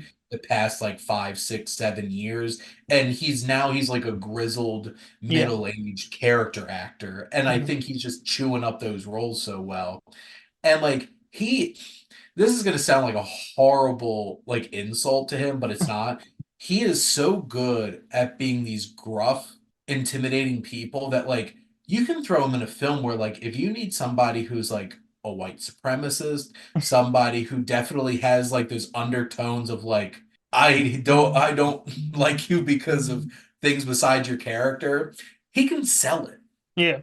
If you need him like appear like if you need him like a western, he Hmm. fits that gruffness so well too. Like he really has some good places that you can utilize him and things. And like he could definitely play like a mysterious like assassin or Hmm. like hitman type role. He could play like he plays that cop role really, really well in um season three of True Detective. And then like I could see him being in a military role in a Yeah. film. And you know, he could even just be like he could be like that gruff, like disconnected father type in Hmm. things. Because like he did it so well in that film Embattled, which was criminally underseen. I thought that was a really good movie, but like it's the kind of thing where it's just like I would like to see him pop up in more stuff. Hmm. No, agree. No, actually, 100% agree. Who would you say is the most underrated actress? So this is somebody that I really, really love. There's very specific roles that I've been really impressed by. It's Lizzie Kaplan. Oh, nice.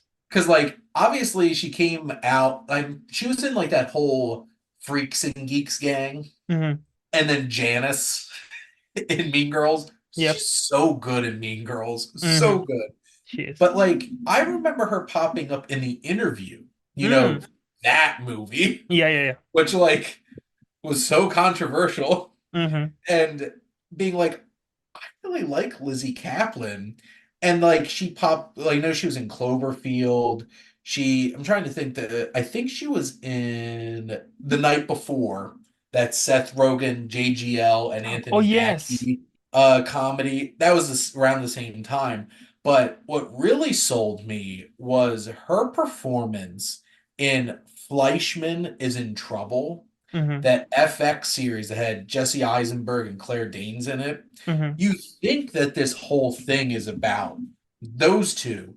And like as this show, like this series, because it's a mini series, kind of fleshes out, she gets this much meatier role, Hmm. and I loved her in it.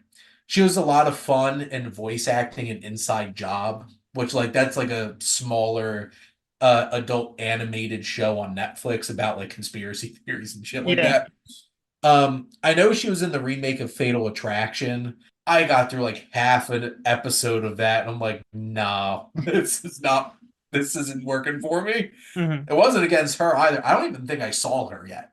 Yeah. It was that bad.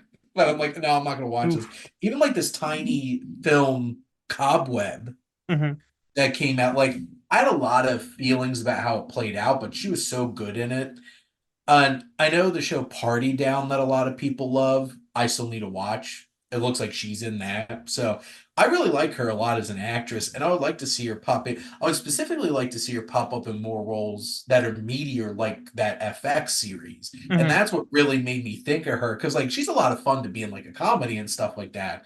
But like she could really do some other stuff, and I hope that opens the door for her to get more opportunities to do so. Wasn't she on Masters of Sex? I There's a haven't watched that one. I'm because I haven't either, but I'm pretty sure it was her and Michael Sheen, wasn't it? Like because I'm only familiar with like she her. was. See, yes, because I know many people that's where they like took notice of her because I heard many people say this is an actual excellent show. Mm. Minus the sex part, but also it's a great show. So I was like, oh, I need to watch it. But it's just I heard a lot of about her specifically. So yeah, Yeah, it's it looks like she's only been in like tiny bit parts in TV shows for like about 10 years. yeah. And then like things finally like started kicking in and she was getting some other roles. But like I hope that she gets some more stuff like that. Mm-hmm. Mm-hmm. So who would you say is the most underrated director we have?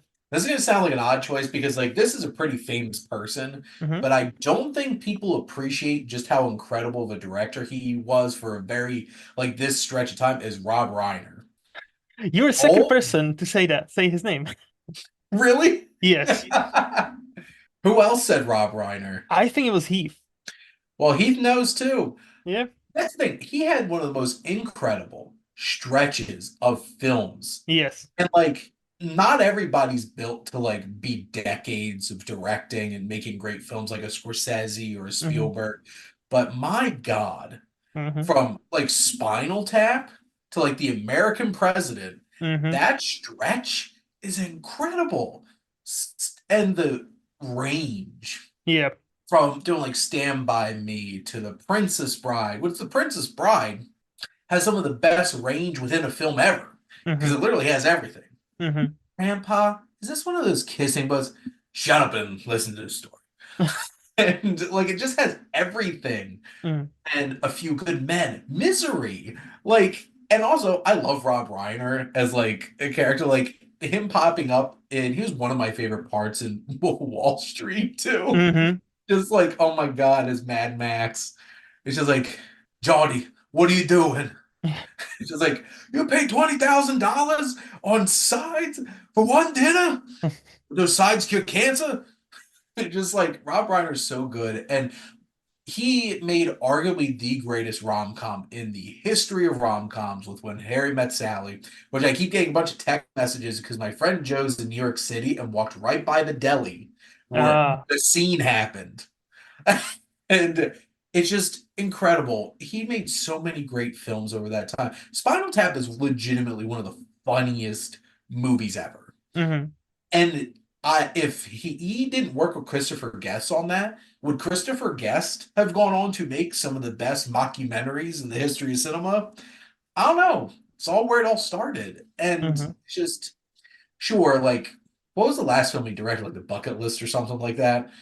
Like obviously it kind of fizzled out towards the end, but like Mm-hmm. that stretch of time, he deserves a lot more credit for making incredible films through the whole 80s and into early 90s. Agreed. No, like Stand By Me and and A Few Good Men specifically, Yep. obviously Misery, but like those two are just like staples. I Mhm. still need to rewatch Princess Bride because I only seen it once and I liked it. I didn't. I'm not saying this is not my hot take or anything, Anyone want a peanut? but I need to rewatch it because I didn't just love it as everybody else. So I have a feeling it might be one of those, if you grew up with it, you'll love it. But if you only watched it for the first time when you were 18 or 19, What's funny, maybe I think I watched it for the first time when I was in high school. really. What happened was my mom bought The Princess Bride and Willy Wonka. Hmm. And there were like these special packs that had like a shirt and a book and stuff like that from Target. Yep. And she bought one for my cousin. And she bought my cousin was gonna get one of them. I was gonna get the other one. She let me pick.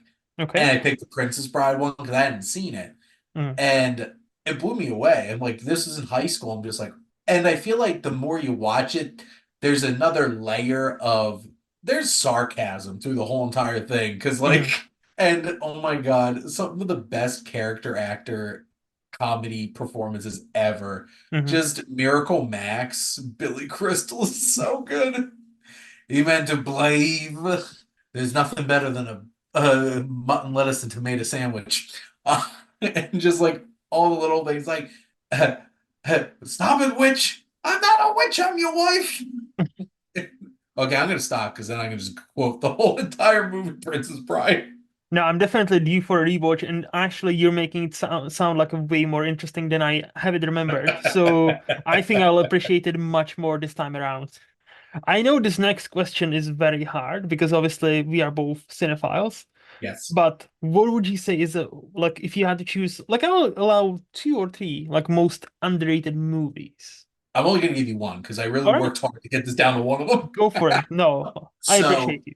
I'm a huge Coen Brothers fan. Coen Brothers, my favorite directors. Mm-hmm. My first two favorite Coen Brothers movies are Big Lebowski and No Country for Old Men. Okay. But my number three is Barton Fink. Ah.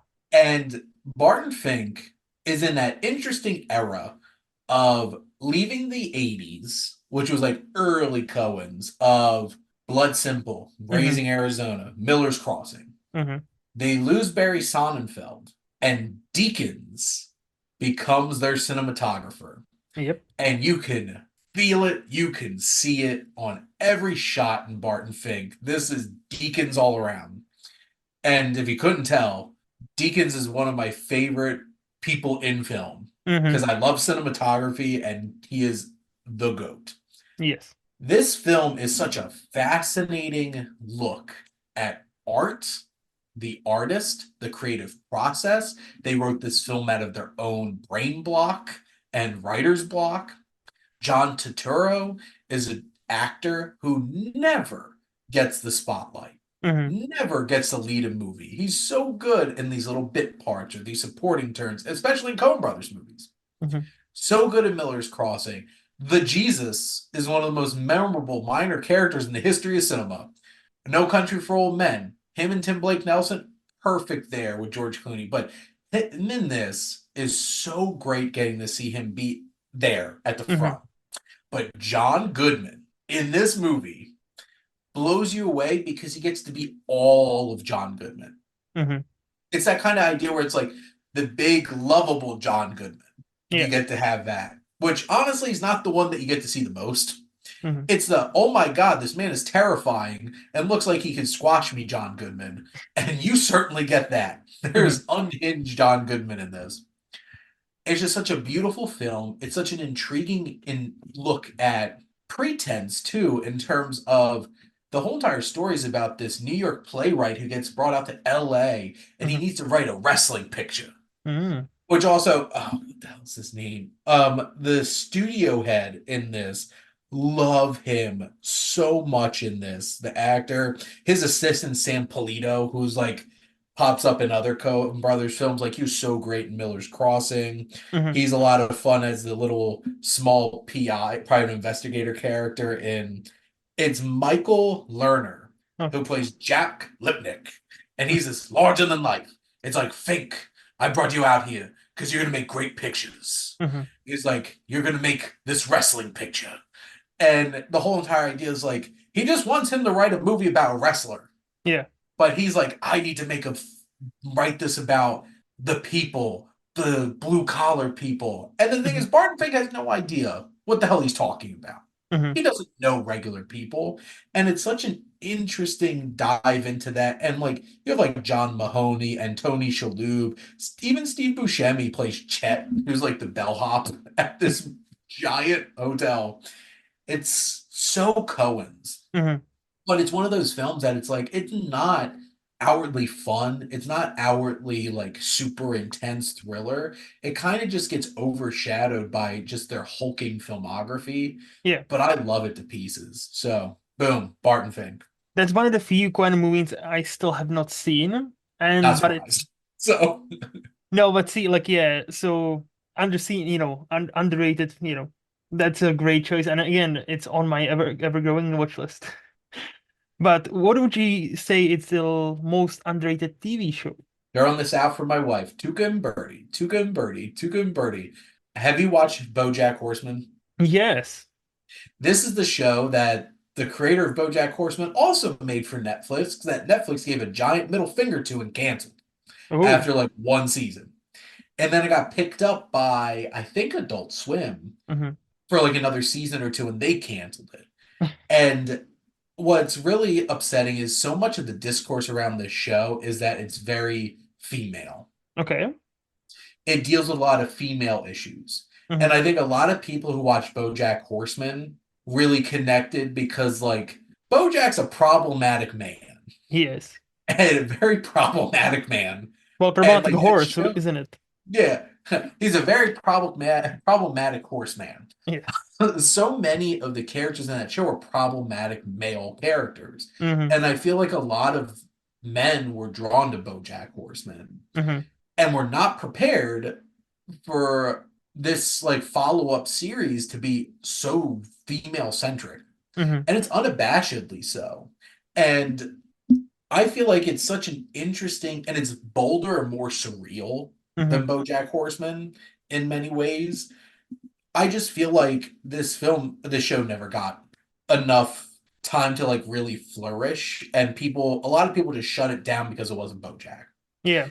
And it's Ali Wong and Tiffany Haddish Mm. as the two main characters, and like Tiffany Haddish is Tuca, who's a toucan, very sexual, Hmm. very sex positive, and a lot of people on the internet hated that character. Hmm. And she was a very liberated woman. She was a very liberated toucan woman. And loved Ali Wong. Even Stephen Yen Hmm. played Sparkle, her boyfriend, in it. One of my favorite supporting characters, Richard E. Grant, is in it too. So good. It's just, I don't know why this just never really got the support. And I just wish that Netflix didn't shit on it. Hmm. But Raphael Bob Waxberg got so upset that they canceled the BoJack Horseman, then they're just like, now Tuca and Birdie's going to. Oh. And I hate Netflix so much. Uh, but like, it's one of those kinds of things where like this show really deserved an audience Hmm. and just struggled to get one. And I wish that more women viewers got a hold of this because it feels so authentic and genuine, Hmm. and it's not doesn't shy away from dealing with a lot of issues that women have to deal with in the workplace and relationships and stuff like that. And it's also like surreal and crazy and fun. Like there's like plant people Hmm. and like it goes wild. Yeah. It's like it's surrealist BoJack Horseman. If BoJack wasn't surreal enough. I was gonna say. Yeah, obviously you haven't watched it because like if you watch this, you're just like, oh, this is weird. Like Hmm. this goes to weird places. But like I'm on some level being like, please, a third place. Revive this show. But I'll accept. I think I got 3 seasons in the end, and I'll gladly accept them. Okay. I don't think I ever heard of this show before just now. I am not surprised. So So, like, if that one season is still on Netflix, I'll give it a shot because that sounds interesting. that's a good question. I don't even know where technically it's is at this Because point.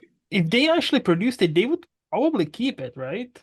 You would think. Well, not I don't know anymore. Yep. Okay, so I Max has 2 seasons, So they'll and be gone soon. I guess technically Netflix has the first season. But if Max has them, that means that they're gonna be gone soon. I know. You never know with Max. You never know. So watch them soon if you're gonna watch it. Yep. Well, I've been asking you a lot of questions over the past almost 2 hours. So let's flip the tables. Do you have any question or questions for me? So I know how much I've gotten out of my podcast experience, my YouTube channel experience. Mhm. Luke, what do you hope to get most out of this podcast experience? Hmm. What I really hope to get out of this is why I started it in the first place. I love to talk to people. I love to Hmm. talk to people about movies, but Uh-huh. I love to talk to people about everything else. I love to get to know their opinions on life, on politics, on religion, on all those step topics we shouldn't be talking about. And I love to, I feel like we nowadays we live in a world where we are really eager almost to scream at each other before actually trying to understand each other.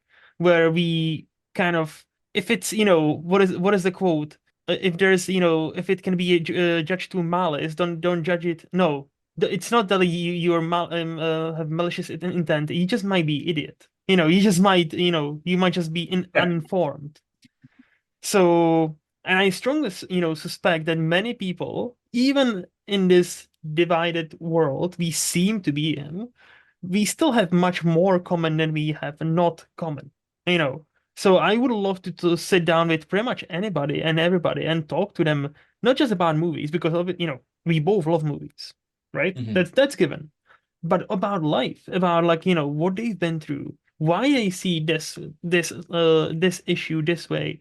And if so, can we talk about it a bit? And can we maybe have a polite disagreement? And to me, that always fascinated me. And yeah, so I was just like, you know what? Let's start a movie podcast, but not just talk about movies, but that's mostly focused on people and the receiving end. And that was my other point. I love to,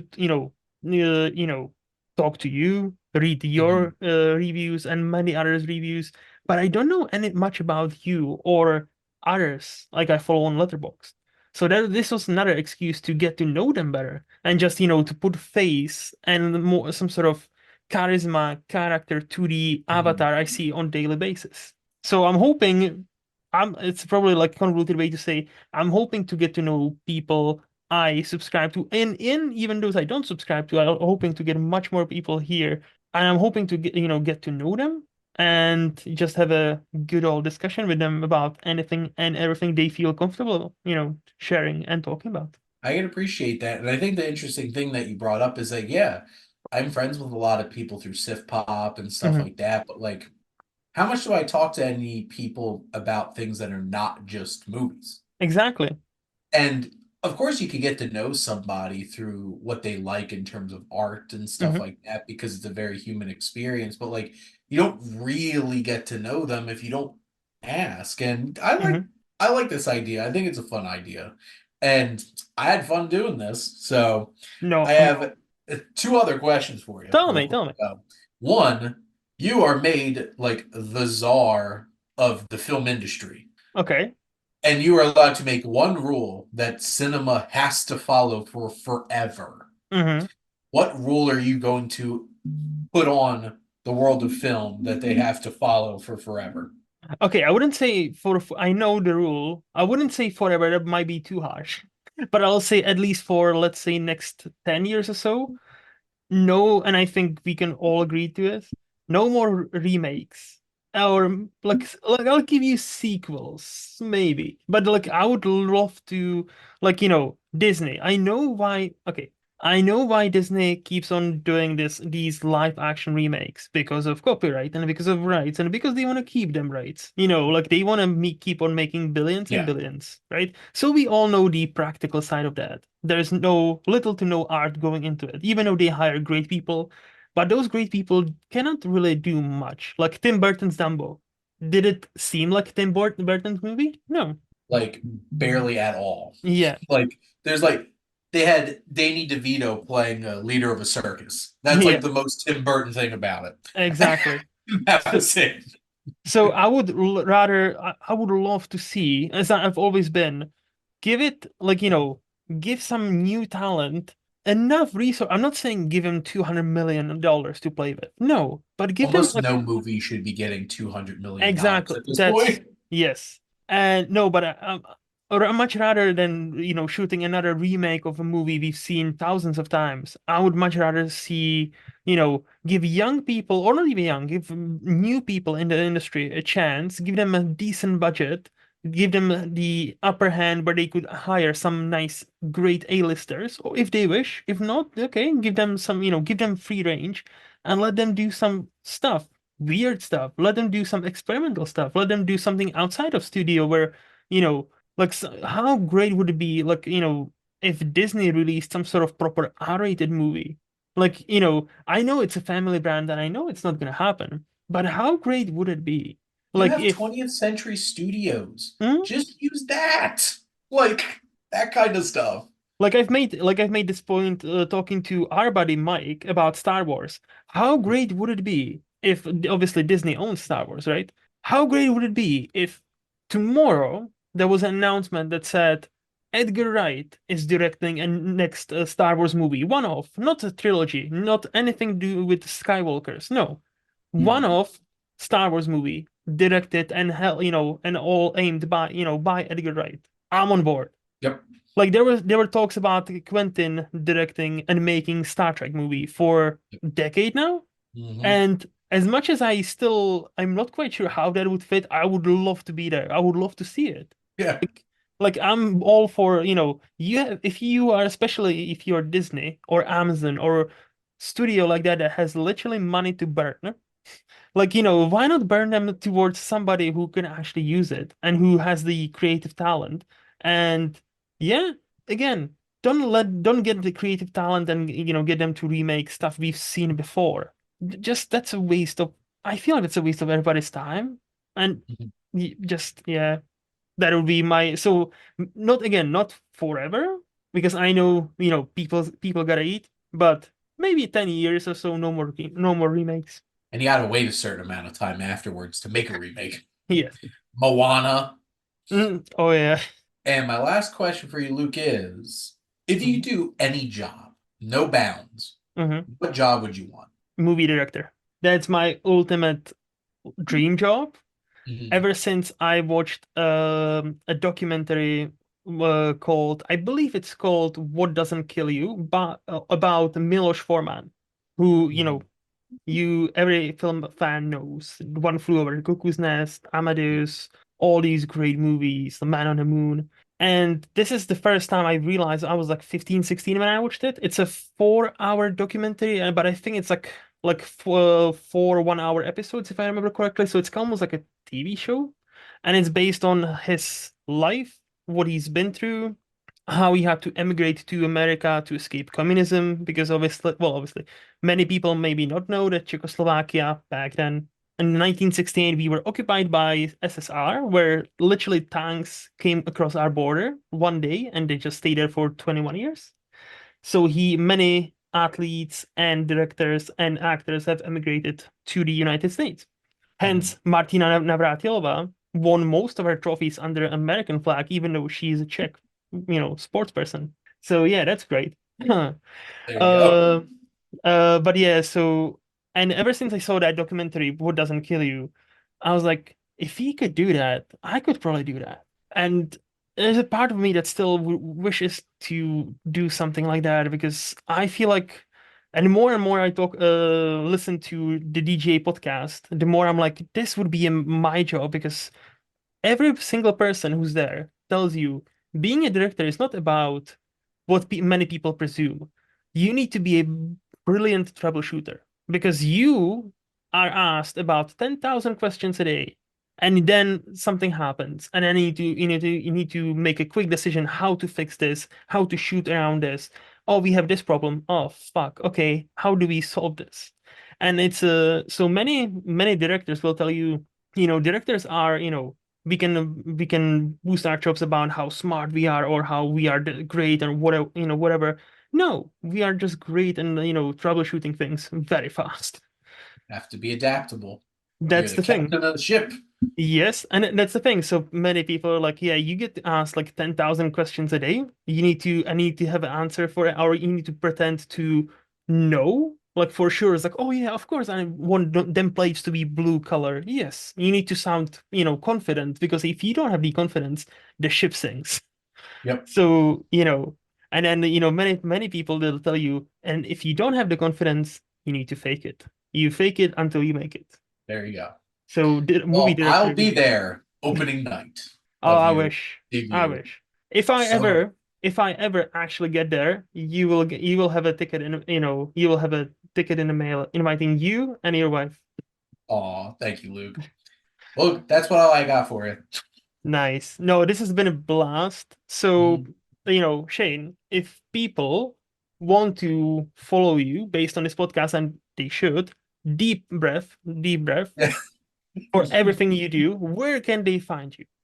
I love that Foster said it for me like every time when I was on the franchise. Yes. They're decent podcasts. Mm-hmm.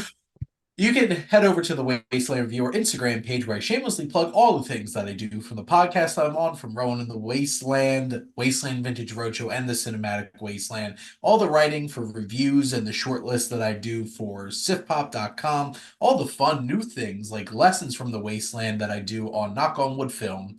From the writing that I do for sharing opinions of all things on guyatthemovies.com and Scribe, where I do like 95% of their podcasts, which you can hear Luke on. Yes. And most importantly, head over to the Wasteland Reviewer YouTube channel, where I review almost anything and everything movie, TV, book related that I do, and also my 3 weekly shows, which Luke pops up on and will be showing up on a interview episode of Lost in the Wasteland soon. But thank you, Luke, so much for having me on, and hopefully all of you go check out all my shit. Yes. I thank you. And yes, Shane is so worth it. Please do subscribe to him and just follow him on all these places because he is great. And yeah, you can find me on In Movies Lost on Letterboxd or on my blog lostinmovies.co.uk where I post reviews twice a week. And as always, this podcast is part of SPDM Crew Podcast Media. Also, big shout out to HiFlyer Creative for designing my logo.